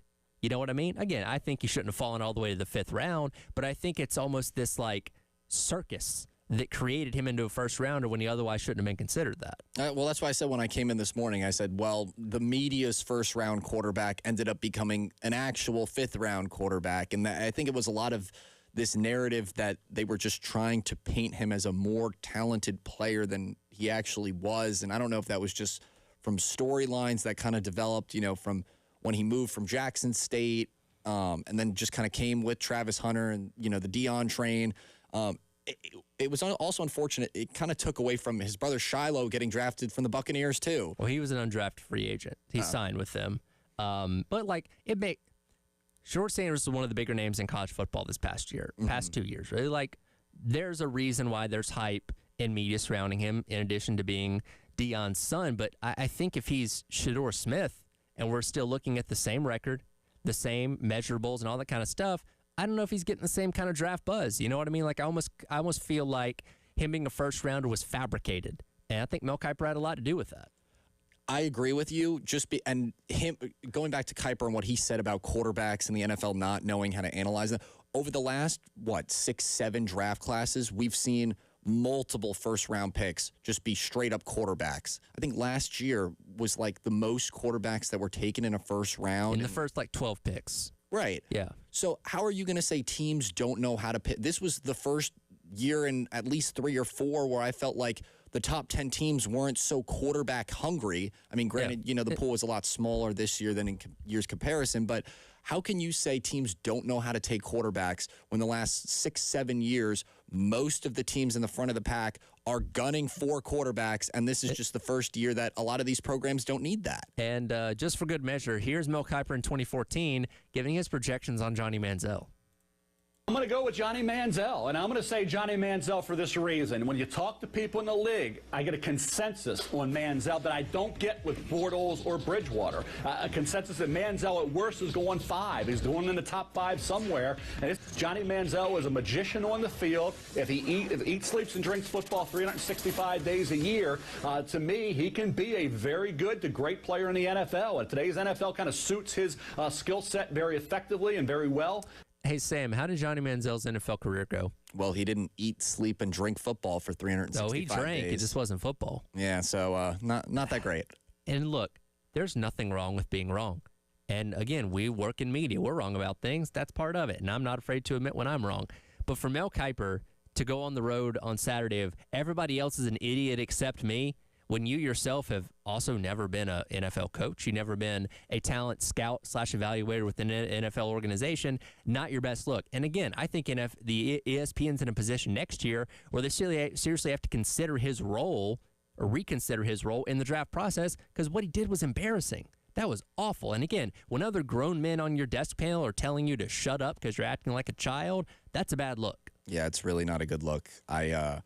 I definitely think, well, and it definitely helped, having guys like Nick Saban on the desk who actually are giving, credible analysis. Well, and that was 2 different desks. So you had the game day desk, and then you had the regular ESPN desk. Yeah, he was on the regular ESPN desk for most of the weekend. Yeah, no, Saban I thought was great. He gave me a lot of he just provided insight to guys I had not really even heard about, or quite honestly, I realized the Eagles had made a great pick because he was talking about the inside linebacker they took in the first round and just was giving insightful just analysis. And you kind of almost, he broke it down for you in a way that I felt like not necessarily a player or a coach could, because now he's more on the outside looking in. But, I just thought that was a better, if ESPN going forward kind of looked for more perspectives kind of like that, I think it would kind of get away from this, giant baby on a pedestal type of analysis that we're seeing from Mel Kiper. Well, he was not the only quarterback to slide significantly in the draft. One SEC quarterback may have been better served coming back to college. We'll talk about that coming up next. It is the Extra Point, Tyler Head and Sam Shapiro, along with you on your Monday on the Game.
Welcome back in. It is The Extra Point.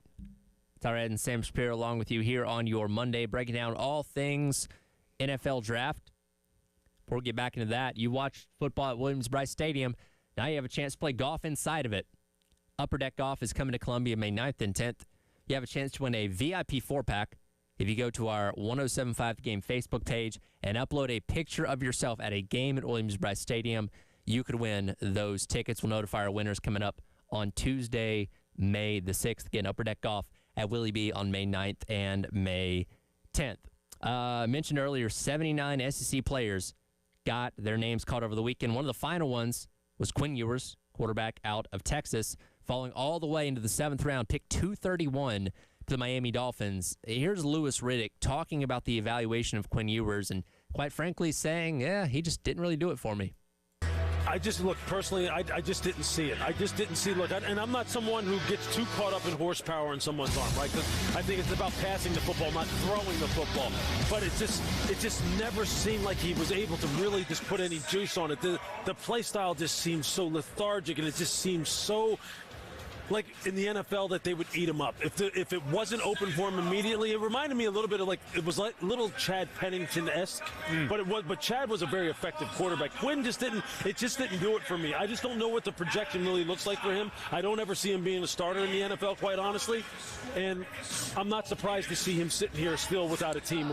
The concerns for Quinn Ewers was not the most athletic quarterback, not really good when it comes to throwing it down the field. And when you get drafted in the 7th round, and I don't know what his deal would be, but it's very easy to know that he would have commanded a lot more money coming back to college football for another year, maybe raising his draft stock in the process, as opposed to trying his hand at the NFL, because now he's a 7th-round pick, will get paid for that accordingly, and again, he's going to be sitting the bench for the Dolphins for the foreseeable future. Yeah, I just think with the Shador noise definitely took away from him a little bit, and the fact that he fell so much, all the other quarterbacks like the Jackson Darts and the Dylan Gabriels kind of stole, I think, kind of the thunder that he might have, had been talked about maybe going in a 3rd or 4th round, but that ultimately wasn't going to impact his draft stock. I think him kind of getting hurt in the middle of the year and Texas kind of, having the ending of their season that they kind of did, and then with Arch Manning getting in the picture kind of hurt him a little bit. But, we also just played that cut where a lot of, scouts were also saying they weren't really feeling his play at all. So I think he's in a good spot in terms of where he got drafted, just because they don't know for sure if they're going to go with Zach Wilson at 2nd string. And, quite honestly, Tua's been injured, I think, at least the last 2 consecutive years at some point. So, I mean, he could be in a position to maybe get a starting nod, even though that necessarily his draft process didn't go typically well. But I definitely think he kind of fell off just because of how this year kind of played out. He was a multimillionaire in college through NIL. Of course, at a place like Texas, you're going to command a lot of money, even though, there was times this past year where they thought maybe he was going to be replaced by Arch Manning. Going to the NFL, being a 7th-round pick, you're making about $1 million a year, roughly. So about a 4-year, $4 million contract. He could have been making double, if not triple of that in college for one more year. Or again, he could have potentially raised his draft stock. And look, in years past, we saw plenty of guys go to the NFL because you weren't making money in college. And he said, you know what, I think I'm good enough. I'm going to try my hand, go to the NFL, and try and make my money that way. And we saw plenty of guys falter, slip in the draft, not get picked or whatever it may be, and kill their chances of being in the league by not coming back to college for another year. Now you have the opportunity, for one, with the eligibility rules and transfers and all that kind of stuff, to seriously weigh the pros of coming back to college.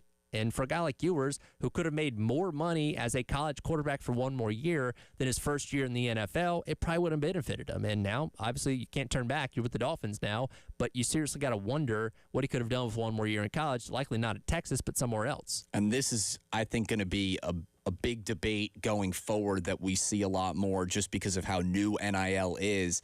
I think Carson Beck's another great example. Also, maybe could have made a case to, enter the draft, I think he smartly didn't, because he would have probably been towards the back end of the draft like Ewers. Exactly. And now he's returning to Miami this making fall. Making like $4 million, which he really doesn't deserve, but that's what he's getting. Right. So he's going to be making more in college in Miami, where Quentin Ewers is now in the NFL making a quarter of that amount of money. and they were some of the biggest talks in the SEC last year. So I just think that this is going to be a much bigger debate going forward, and we're already seeing players opting to I'm just going to move where the better situation for myself right now is.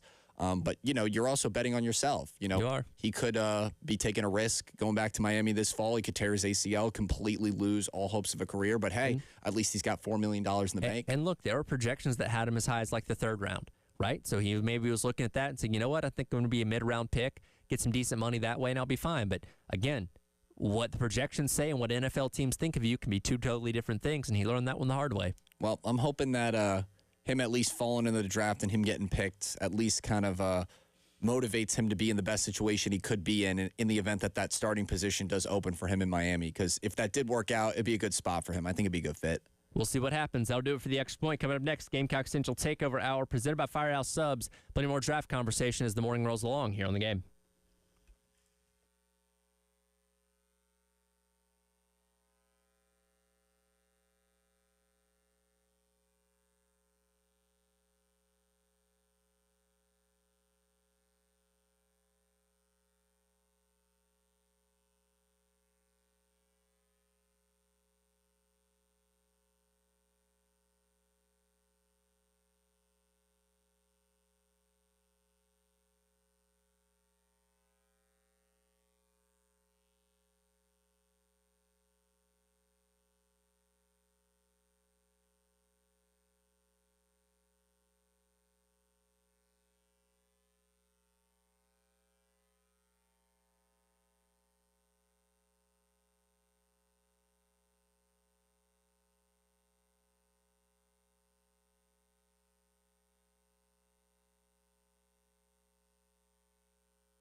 11 o'clock on your Monday morning. Welcome in Gamecock Central Takeover Hour, presented by Firehouse Subs. Tyler, Wes, and Chris along with you here on your Monday on the Game, recapping what was a very busy weekend across all sports, but, of course, all of our eyes focused on the NFL draft. Didn't quite set the record for South Carolina, but 5 guys getting their names called, which we'll dive into over the course of the hour. And, again, just putting more and more Gamecock talent at the NFL that goes a long way when it comes to recruiting, all those other things that continues to add to the reputation for Beamer's program here. Yeah, highly regarded draft picks, too. You know, this is not a situation where Carolina just loaded up on 5 guys late in the draft. You know, you had obviously some guys maybe going a little bit higher than possibly expected. I think even Worry maybe going a little bit lower than we expected. But, you know, for the most part, the 5 guys that got drafted were guys you expected to fairly easily end up in the NFL. I was a little bit surprised as the 6th round, 7th round sort of ticked along that there was not some other guys who kind of added their name to that list. I just wonder, is there more talent than ever available in the draft because of maybe NIL and because of the fact that you had all these guys with these extra years of eligibility? Like, I'm wondering, did more sort of late-round talent just sort of get stacked into college, and now they have ultimately actually ran out of eligibility or have gotten later into their career? Because, you know, several of these South Carolina guys that did not get drafted, I believe in previous years probably would have, you know, like an O.D. Fortune. You know, you look at a Rocket Sanders. I mean, these are super talented guys. So I am a little bit surprised the number did not get bigger, but also you don't want to let that dampen what was an awesome few days for the guys that did get drafted. Yeah, you had you had the full draft experience where you saw some guys go, like, it went both ways for South Carolina. Like you said, Wes, Eamon Worry going a little bit lower than maybe we anticipated. TJ Sanders, I don't want to say like higher than we anticipated, but probably like a best case scenario for him, right? Like, I don't know if everybody had him in the top 40-ish. Yeah. In the top, like from a talent perspective, he was there. He went at the top part of his window. Top of his slot. Yeah. Nick Eamon goes towards like the bottom part, you know. But when you're in the back half of the first round, that's like how it just plays out that way sometimes. Like D Knight. He probably went also at the top of his range. You know, he was someone that a lot of teams had him, you know, 3rd round. A lot of scouts had him, hey, he'll probably go 3rd round. Well, all it takes is one team. The Bengals fell in love with him. Easy to see why. He ends up going in the 2nd round. The other guys that you had, I mean, look at like Kai Kroger. Kai will have his pick of training camp invites, as we know. And he got a lot of them. He got a bunch of them. But only one punter taken in the draft, the guy from Florida. Then you had, you know, the biggest surprise to me was probably O.D. Fortune. You had O.D., Josh Simon, Torrey Sully Simpkins III. Those are some guys that were kind of, hey, these are later round picks most likely. Kind of surprised just in general that maybe those 3 didn't hear their names called. But to me, O.D.'s the hardest one to figure out as to why it didn't happen. Yeah, I mean, to me, Rocket's right there, too, though. Like, if you'd have told me coming into this thing that Rocket would have the year he had, and I know, and I kind of tried to, this is just people kind of off air that were talking to me about Rocket. I kind of tried to dampen the expectations there a little bit just because of the fact he is a running back, and we know the NFL does not value running backs, and we know that he has had injuries. He's got some tread on the tire, so to speak, and those things in today's NFL do hurt you quite a bit in terms of your stock and what you're going to get paid. But, I mean, this is a guy who I think can be a dominant running back, and we've seen that at the college level, and I'm just shocked nobody took a flyer on him in 6th or 7th round. I mean, there are, and I'm not to name names, but there are guys in the past, I believe, that were South Carolina players that did get drafted that were not as good, did not have quite as good of resumes as several of the guys that did not get drafted for South Carolina during this cycle. I mean, Josh Simon, once he ran what he did at the Combine, we all knew Josh was a good, gutsy, productive player. When he ran what he did at the Combine, I was like, okay, he's just gotten himself drafted, and that didn't happen either. So I don't know. I mean, Isaiah Bond for Texas doesn't get drafted. Like, yeah, that guy is a stud. For all the talk about Shedeur Sanders, I mean, Quinn Ewers, he goes as late as he did. Like, that's a guy at one point when it was early in college and we were still talking about his potential, I thought he might be a first-round pick. So just talent-wise, like if he kept getting better. So I don't know. I do think it's a reminder every year just how few picks there truly are. Like we think of it, oh, he only went in the 7th round. Well, that still correlates to you being like, think about when we look at recruiting rankings, if you're in the top 250 in the country, you're a 4-star and you're a blue chip guy.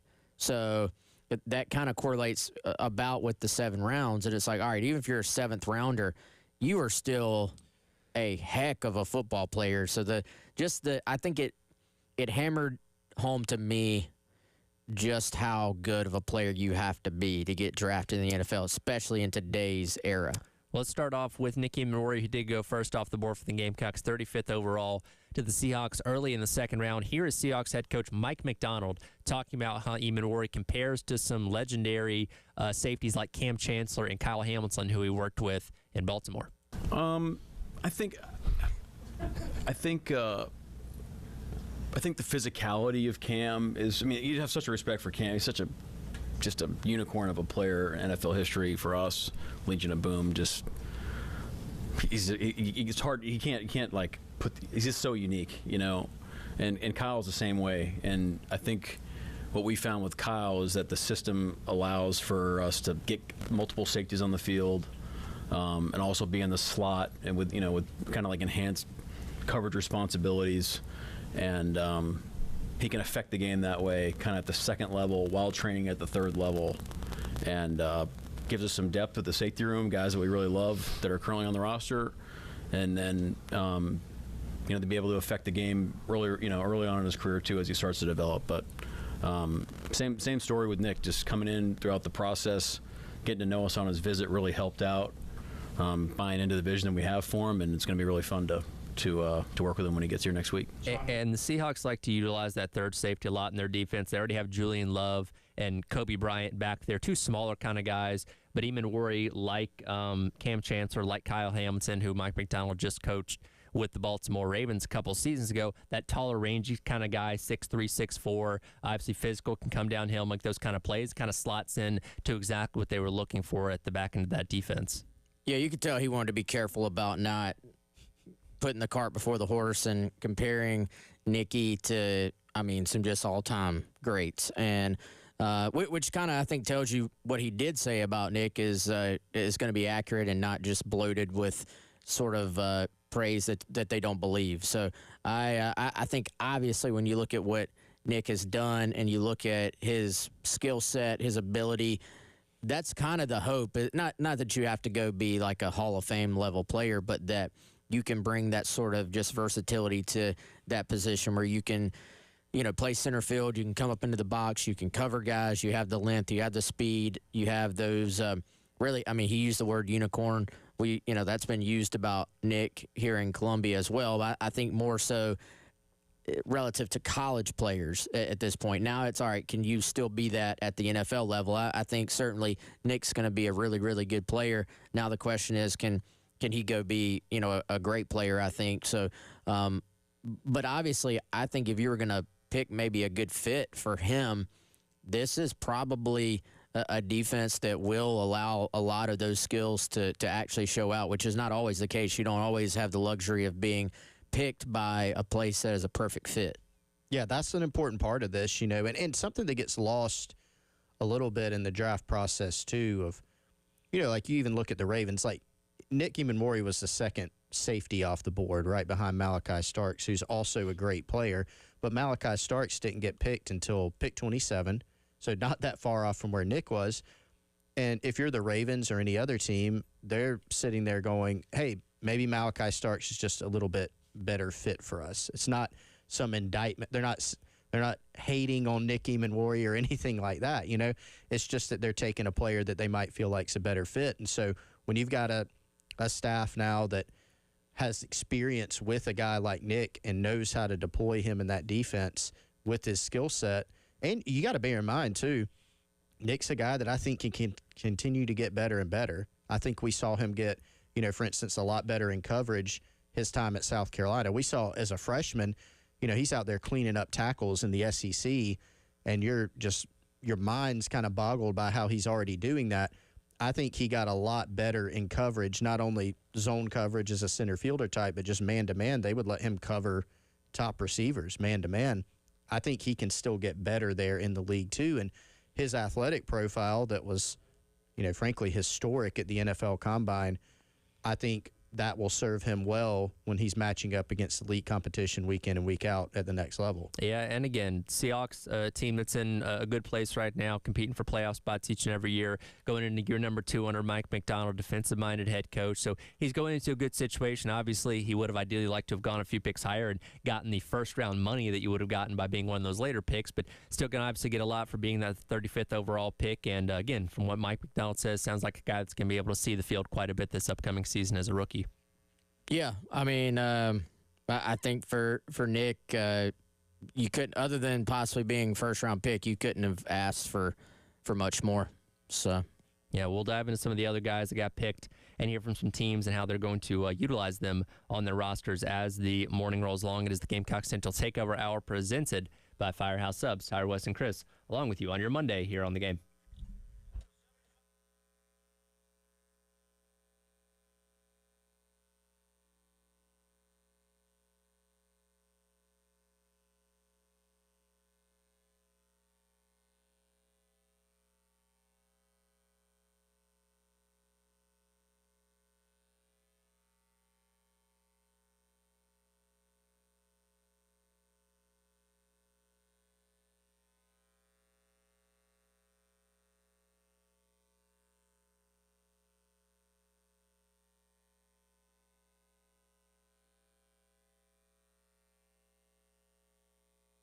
Had a chance last week to go visit with Dennis and his crew at Game Day Men's Health, conveniently located in Northeast Columbia near I-77 and Two Notch Road. The team at Game Day Men's Health can help you reclaim your vitality by optimizing your hormone levels. They specialize in testosterone replacement therapy to boost your energy and strength.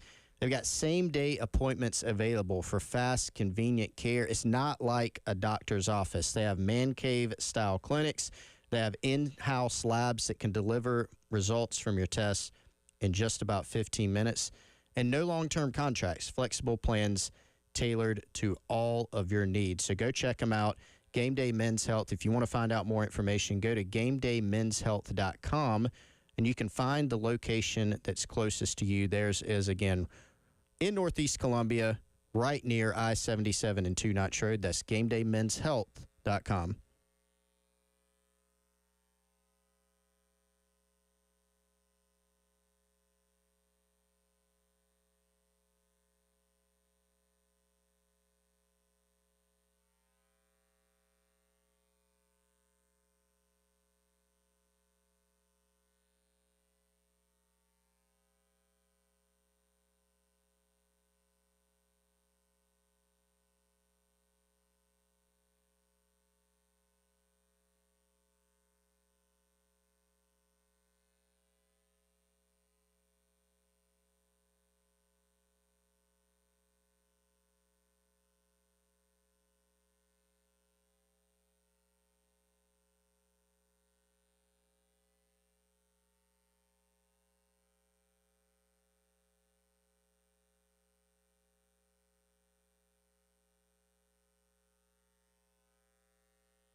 Welcome back in. Gamecock Central Takeover Hour presented by Firehouse Subs.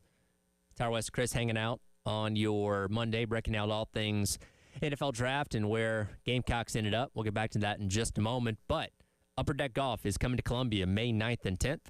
We want to send you there to play golf at Williams-Brice Stadium with a family 4-pack. Just go to our 1075 The Game Facebook page, upload a picture of yourself at a game inside Willie B, and you can be selected as one of the winners for the Upper Deck Golf in Columbia, a family 4-pack of tickets. Again, go online to 1075thegame.com's Facebook page and enter for your chance to win. Second Gamecock off the board was TJ Sanders at number 41 to the Buffalo Bills. Bills GM Brandon Beane was talking over the weekend about how they plan to use Sanders within that defense.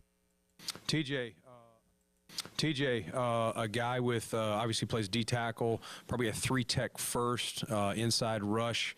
For us, kind of, he can play one. I would say his primary is 3, so he'd go 3 to 1. But we like the idea of adding another inside rusher, another guy to pair with Ed on clear passing downs. But we could still play him at 1 if we wanted to. I would just say position 1 would be a 3-tech. As he mentioned there, Ed Oliver obviously on the interior of the Bills' defensive line already, and a guy that's made a lot of impact for a team that's on the cusp of just making it back to that Super Bowl if they can get past the Kansas City Chiefs. Also went out there and got Deion Walker from Kentucky in the draft as well. So they really focused on the defense, and TJ Sanders, somebody that they expect to come in and find the field pretty quickly this fall. Yeah, I think that's pretty interesting that they draft TJ and Deion Walker. And Walker was a guy at times was dominant at Kentucky, and he's talking about 3 technique versus 1 technique. I think Deion's obviously like a 1 or a nose tackle type guy. And I was listening to the draft coverage, and they said Walker basically was playing hurt this year with a hurt back. So I think when you look at what the 2 of those guys together potentially bring you down the road, if Walker can get back to what I think he was early in his career, it is kind of an intriguing little duo there. We know TJ, great pass rusher, great burst. I think there's still some upside there for TJ. We saw him, I think have some inconsistencies early in his career. He got more consistent as his career went on, but still, I think just kind of continuing to hone in on who he is as a player and doing it at a place like Buffalo that obviously is one of the best franchises out there right now. I think another good fit for him.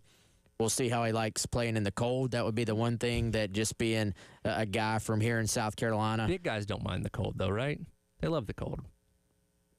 Ask TJ, has TJ ever even been in the cold? I mean, that would be the one, if we're nitpicking here, the one thing that, I don't think it's a factor, but just that would be something you got to get used to, I think. Yeah, I mean, this was, again, at the higher end of his draft projection of where he could have gone. And there are some people that thought, hey, TJ Sanders would have been maybe a reach a little bit, but if you took him, later in the first round, there's some people that I don't think would have been totally shocked by that. So from a talent perspective, I mean, I agree with you, Wes. This guy, I think, still has some meat on the bone in terms of being able to continue to develop. There was a scouting report that was getting passed around social media on Twitter over the weekend after TJ got drafted. And I can't remember who had it, so I can't properly credit, but it was basically from high school. And Wes, you remember TJ's recruitment in high school. Like, this was a basketball player who played football, who was very raw, didn't have tons of offers. Like, he had South Carolina, he had Tennessee, but a later bloomer. And the scouting report was basically like, this dude is incredibly athletic but doesn't know what he's doing. Like, that was kind of the gist of it. And it took him a while to develop at South Carolina. It would always be these hints of like, hey, TJ Sanders, if he can put it together. Hey, TJ did this in practice. It took some progression because, quite frankly, he just had to learn how to play football. He had to learn the technical aspects. The other parts he always had in him.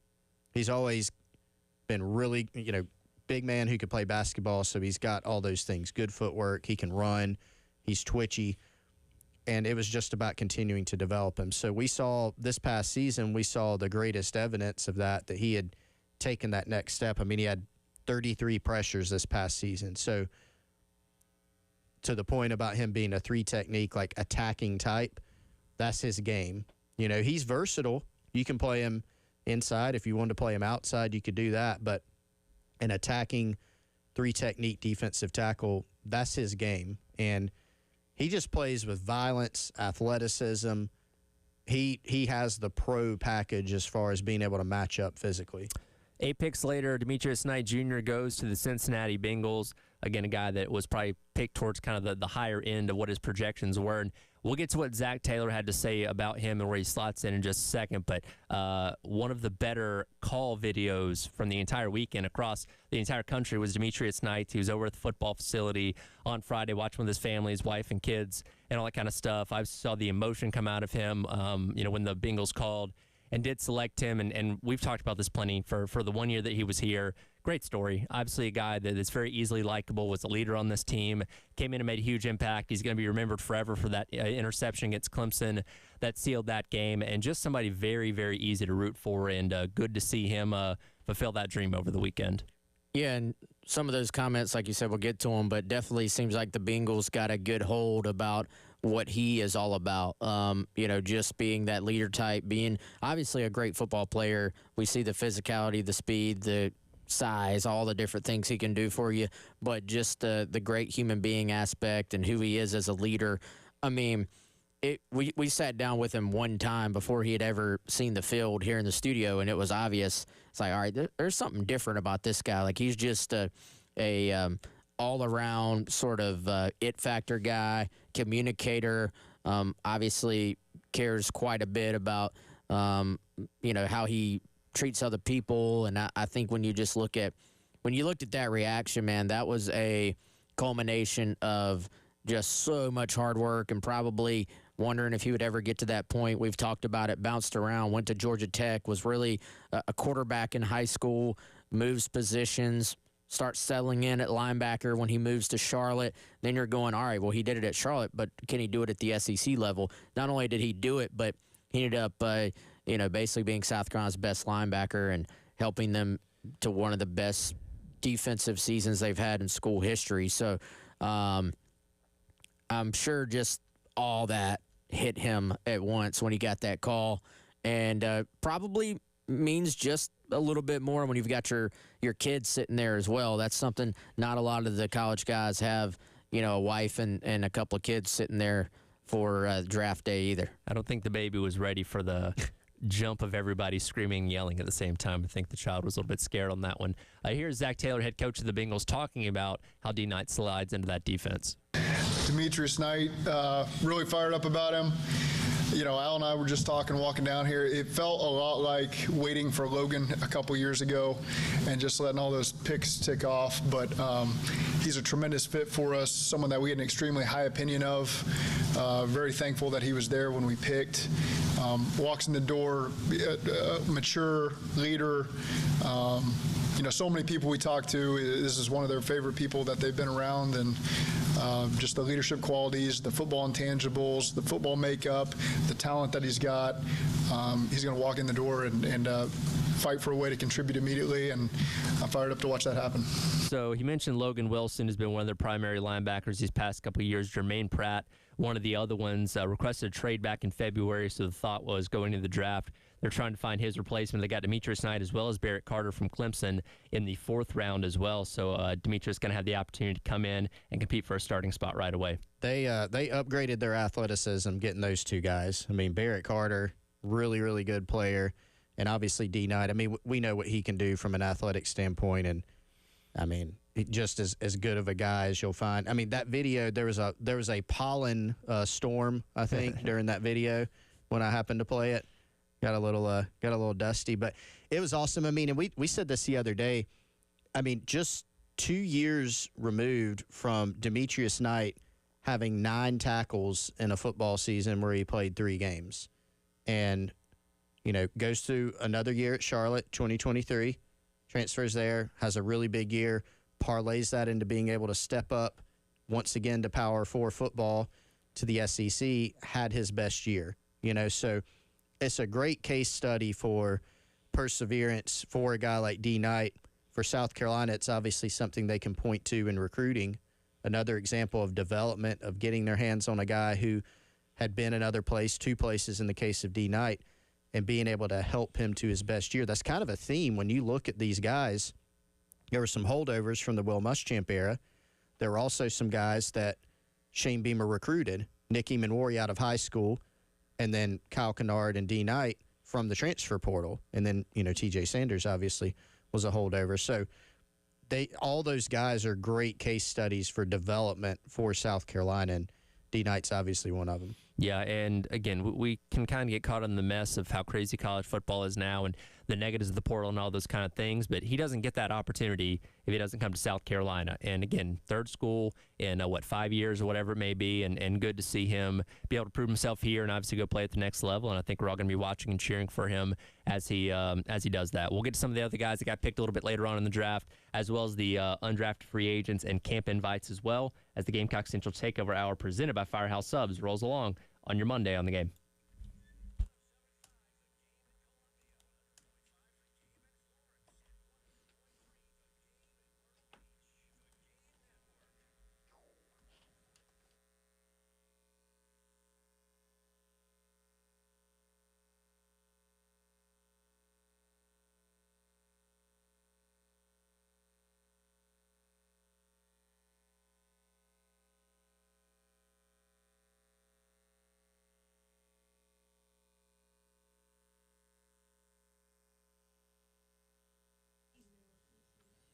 All right, guys, you know what? This show brought to you by our friends over at Firehouse Subs. Hit up firehousesubs.com right now, or do what we do. Get the Firehouse Subs app. Hopefully you already have it. You can go ahead, make an account on there. You're going to get free points every single time you order. Then you can turn around, trade those points in for free food. Come out and see us this Wednesday, 9 a.m. to noon. We'll be live, broadcasting live from the Firehouse Subs on Forest Drive, where you can try all your favorites or try something new like the new Hot Ones, the 2 new hook and ladders from Hot Ones, the Zesty Garlic Hook and Ladder featuring Hot Ones Garlic Fresno Hot Sauce, or the Spicy Dill Hook and Ladder, which takes it up a notch with the Last Dab Pickle, which is a dill pickle marinated in that Reaper hot sauce. So whether you like it super hot or you just like something with a little bit of spice but still a lot of flavor, check out those 2 new hook and ladder options from our friends at Firehouse Subs, and come see us on Wednesday on Forest Drive.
Welcome back in. Gamecock Central Takeover Hour presented by Firehouse Subs. Tyler West Chris along with you here on your Monday. Of course, 3 Gamecocks going in the second round on Friday afternoon with Eamon Rory Sanders and Demetrius Knight. Got later on to the weekend, you heard the names of Kyle Kennard and Tonka Hemingway also getting called by teams out on the West Coast. We'll start off with Kyle Kennard, who goes to the Los Angeles Chargers. And he's somebody that, I saw this get brought up a lot. People look at the production on the field, obviously the Nagurski Award winner, all the sacks this past year and the immediate impact that he had in 1 year at South Carolina. The NFL, while that's important, doesn't always look at that. It's measurable. It's how you do in the combine, all those kind of things that factor in that, is a reason why he slid to where he did in the draft. And when you follow the draft process of his time at the Senior Bowl, the combine, and all that kind of stuff, that's probably about where we thought he was. But like every other guy getting drafted, you're going to have the opportunity to come in there and make an impact on a team that is pretty darn good at getting after the quarterback in the Los Angeles Chargers. Yeah, I mean, 4th round, I think, to your point, Tyler, was about right, honestly. And, there was even some talk that he could fall to the 5th round before the draft started. So I think this was a good spot for him. I do think we get caught up. Yes, the college production at South Carolina, his final year, was phenomenal. But there's just so many good football players that are available in this thing. So it is easy to get caught up in your guys. And, of course, everybody here wanted Kyle to go as high as possible as well. And he was outstanding for South Carolina this year. But the NFL guys aren't necessarily looking at that. They're looking at, do you have some type of wow factor? And I think for Kyle, in NFL terms, when you're talking about relative to the other guys, he's not the biggest or the fastest guy. Now, he was plenty of both to be outstanding at South Carolina, but, still being a 4th round pick, that's saying you are the number 125th best available player out there. In a relative sense, that means you're still, compared to the rest of us, a freakazoid athlete and a pretty special football player. It just means you're going to have to fight a little bit harder to keep your spot and earn your spot at the NFL level. But I do think this was about right for Kyle. And like you said, another guy that I think finds himself in a good spot for their position group. And, Kyle's a worker, man. He's going to go in. He's going to put his head down. He's going to go to work. He's going to do everything he's supposed to do. And maybe he's finally arrived in California. Did you see that? He's going to drive out there. He took off after getting picked in his SUV. He for real was driving across the country? I think probably driving to the airport. That's what I was figuring. I was like, were they just kidding about that, or is he actually trying to do the cross-country thing? Because I don't think he's going to make it in time. He might want to take his car out there. That's the easiest way. Well, how else are you going to get that SUV out there? I was going to say, you can get like your uncle or somebody to drive it out later, right? You know what I mean? Like, you'll get it there eventually, but I don't know if the day after the draft is the time to drive cross-country. He'd be there by now, though, right? If he left right then Saturday afternoon, I don't know if he's there by then, to be honest with you. We actually need to find out if that was put that in Google Maps, or if that was just a joke. I will see how long it takes to get. It's a day or a day and a half. Carolina posted the Google map for it, but you'd have to stop and rest at some point. Not Kyle Kennard. He doesn't need rest. All those kind of things. Let's see. To drive to SoFi Stadium, it would take you. Going to go straight to the stadium. Why not? It's where they play at, right? If my phone will load. But so far, it's breaking the AI. 1 day and 10 hour. That's nonstop. So, I mean, what? You got to give them at least, at minimum, 6 hours to sleep, right? Got to eat as well. Though you can eat while you drive. Go to the drive-through. Save some time. So you're flirting with right at 2 days. So he'd be getting there right now, essentially, if he just slept like the bare minimum and drove the rest of the way. Well, hopefully we'll get an update. Maybe the Chargers will post a picture of him, in the facility or whatever. That'd be funny. TJ's already in Buffalo, I think. They posted something with him. So yeah, I mean, it's kind of, on one hand, you knew that, hey, Kyle might go 4th round. So you set your expectations, but then you're sitting there watching the draft. This edge goes, this edge. You know what I mean? So it kind of, you're going, all right, Kyle was the 19th edge taken in the draft.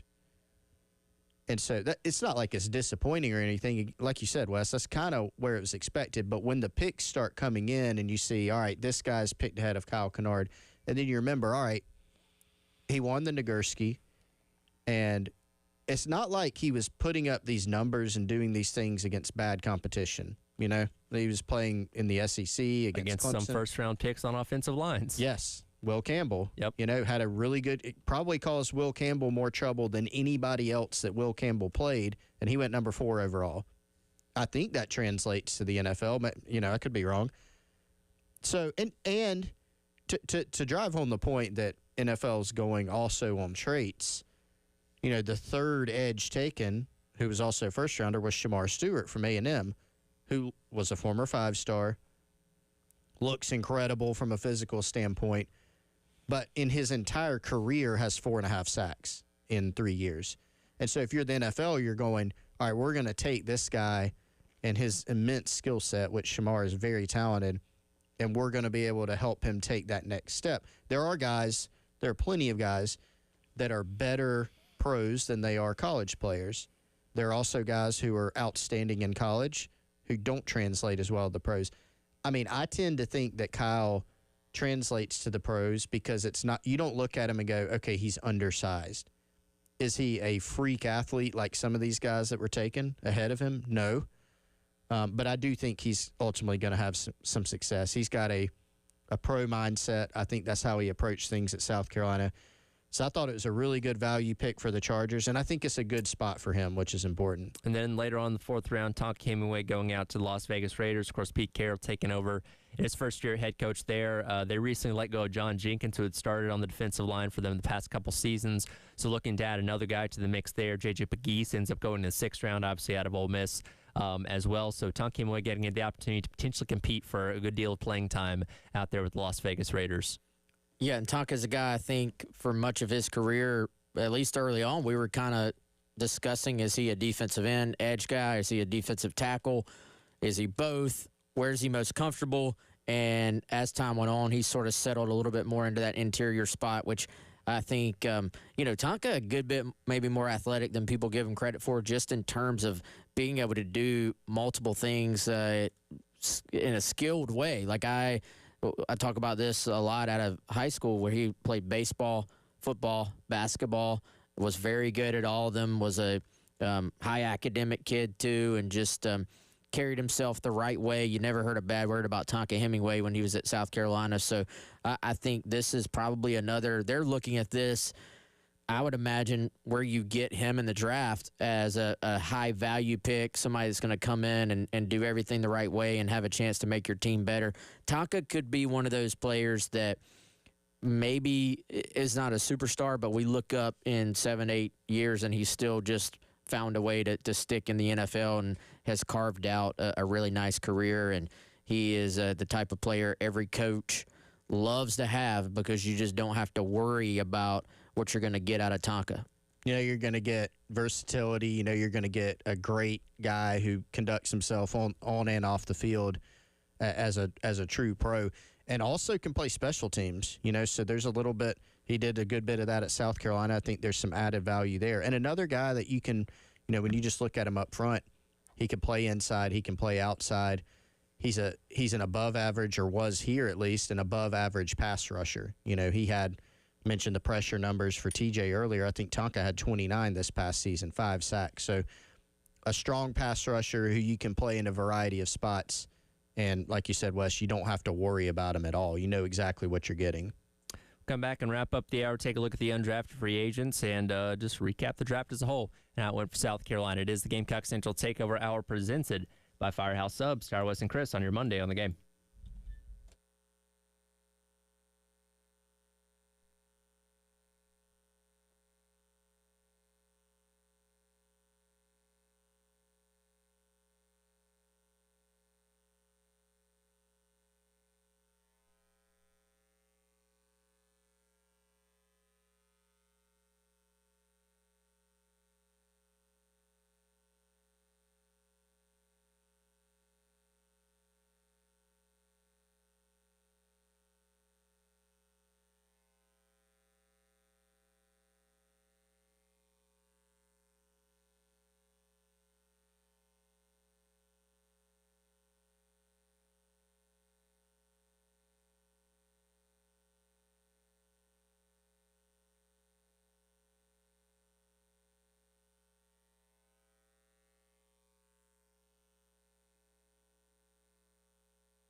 Welcome back in. Gamecock Central Takeover Hour presented by Firehouse Subs. Tyler West Chris along with you here on the game. Baseball, rough weekend out in Lexington, dropping 2-3 against Kentucky, falling 5-16 in conference play. They are back in action tomorrow night, taking on Charleston Southern, 6:15 pregame for a 6:30 first pitch, and they take on the Florida Gators this upcoming weekend at home over at Founders Park. Kind of putting a bow on the draft stuff for the weekend. Of course, 5 Gamecocks hearing their names called, but a long list of them getting the chance to be undrafted free agents. Rocket Sanders, Ben Martin Scott, Boogie Huntley, Josh Simon, Torricelli Simpkins III, Gage Larvadan. Let's see. I believe we're waiting on O'Donnell Fortune, I believe, to pick one because he kind of was regarded as one of the better guys to not get picked. So we'll get one from him. But guys like Kai Kroger going to rookie mini camps for Sean Lee, Gilbert Edmond, Hunter Rogers, and Marion Brown as well. So a lot of guys that unfortunately did not get drafted can have their opportunities to try and find a sticking point in the NFL over these next couple of months. Yeah, I think a lot of times with those, it's comes even more so about fit. We talked about fit with guys being drafted, but especially if you're getting a pick from a couple of different franchises, you definitely want to be smart about picking the right one. And I think it's interesting how, some guys, it's you're signed, hey, come in, and you get a little signing bonus. Some of them get a little, decent-sized signing bonus. For other guys, it's just more of an invite to come try out. So if you're Kai Kroger, I mean, you're closing in on like half the league saying, hey, you can come try out. But, I was talking to Mike Uva. There's apparently you can only try out for so many teams as well. So how do you decide who to accept that invite to try out from as well? So there's a lot of moving parts of this. This is why it matters a lot that you have, I think, good representation and guys that are looking out for you in terms of your agents and managers and stuff like that. But all those guys that you mentioned, did you mention Boogie? Yeah, Boogie. Okay, yeah, with Boogie Miami. Dolphins. Yep.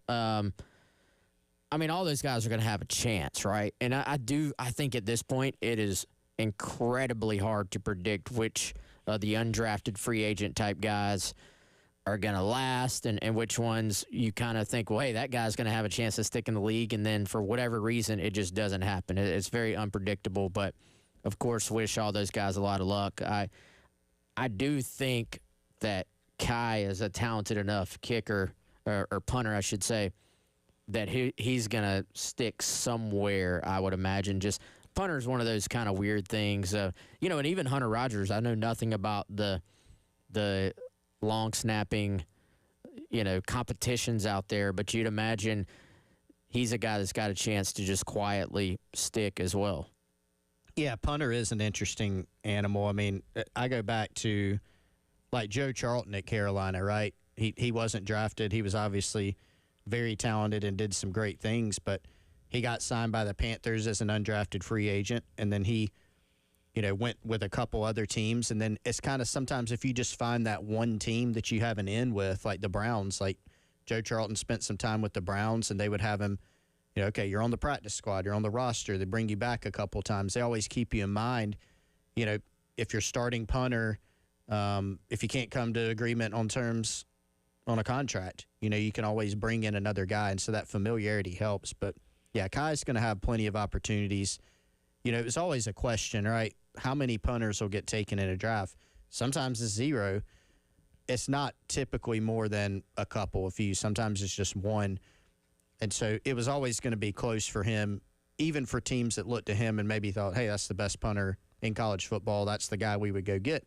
They might not have that need. But when it comes to bringing guys in on your roster, he's going to have an opportunity to go compete. Well, and the interesting thing about punter and kicker as well is most teams have one of them. There's only 32 teams in the NFL, so between those two positions, there's 64 slots available. And kicker, it's a little bit more, are you making field goals or you're not? Punter can be a little more, subjective based on, what they're looking for. Because, again, punter can get overlooked in a lot of ways. So there just may not be a ton of openings available as of right now for punters in the NFL. So going out there, making your best case in multiple teams to try and find a sticking point is going to be interesting to see. But we obviously know he's got the abilities and the skills to hopefully hang around the league for a very long time, like these other guys that are going to get shot in some of these camps too. Well, I think if you're a team, if you draft a punter, you're saying, hey, we need a punter right now. You're coming in. You're our punter. Whereas it's kind of like, do you give a scholarship, if you're looking at it as a college, do you give a scholarship to a high school kicker or punter, or do you just have multiple walk-ons come in and try out? So I can see why these teams maybe would rather just try out that spot and pick the best and go from there, as opposed to kind of, some of them may see that as wasting a pick on a punter. So I think Kai will stick. You know, I think several of these other guys, we'll see with O.D. Fortune. Is it the Giants that we're thinking possibly for OD that he ends up with? We'll see if that ends up happening. He'll get a chance somewhere. And again, going back to Rocket, I really thought Rocket might have come off the board at least in the 6th or 7th round. But as long as he is healthy, which I do, think that's certainly a factor in terms of just he has had some injuries. And the NFL guys they're gonna consider everything, right? Like, they're gonna consider everything on your resume, good, bad, indifferent. And I wonder if that maybe hurt him a little bit. But just from a size, speed, ability to make things happen, help in the passing game, all the combination of things he can do, you would imagine Rocket can find a place to at least stick for a little bit. I think there's several guys on that list, too, of undrafted free agents that, like, what I'm trying to get at is I don't think you look at that list and find a bunch of guys you're like, that's probably not going to work out. Like, if we look in 8 years or so and Josh Simon's still on an NFL team, that's not going to be some huge shock. You know, I think there's several guys in that category. By the way, Hunter Rogers getting some invite, to go show what he can do. So with the Falcons, one of the best long snappers in the country, and an asset going down there and covering too. That's one of his strengths. So you never know. Obviously, people aren't out there drafting long snappers, but that's an opportunity for him. And Bam Scott to the Panthers, Torselli Simpkins getting an opportunity in the NFL. Several guys who, there are a few guys who were just on that line where it didn't happen, but then they're going to be able to go out and have an opportunity, whether it's training camp or going ahead and signing a contract. So looking forward to seeing, what happens with those guys and following their future. So at the end of the day, 5 guys get their names called over the weekend, all of them from the defensive side of the football, and kind of reinforces what we knew a season ago. That was a very good defense littered with NFL talent, and we'll see how many of these guys that didn't get drafted end up sticking. But, kind of goes back to what we're going to be talking about the rest of the offseason of replacing a lot of high-caliber talent for the 2025 season. Yeah, for sure. By the way, guys, while we were on air here, they just announced that the Dawn Staley statue here in Columbia will be unveiled at 4 o'clock on Wednesday. That's at the corner of Senate Street and Lincoln Street. So very cool.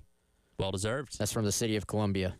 Awesome. And we'll talk about that more a little bit later on in the week as well. That'll do it for the Gamecock Central Takeover Hour presented by Firehouse Subs. Coming up next, halftime show, myself, Terry Ford, on your Monday here on The Game.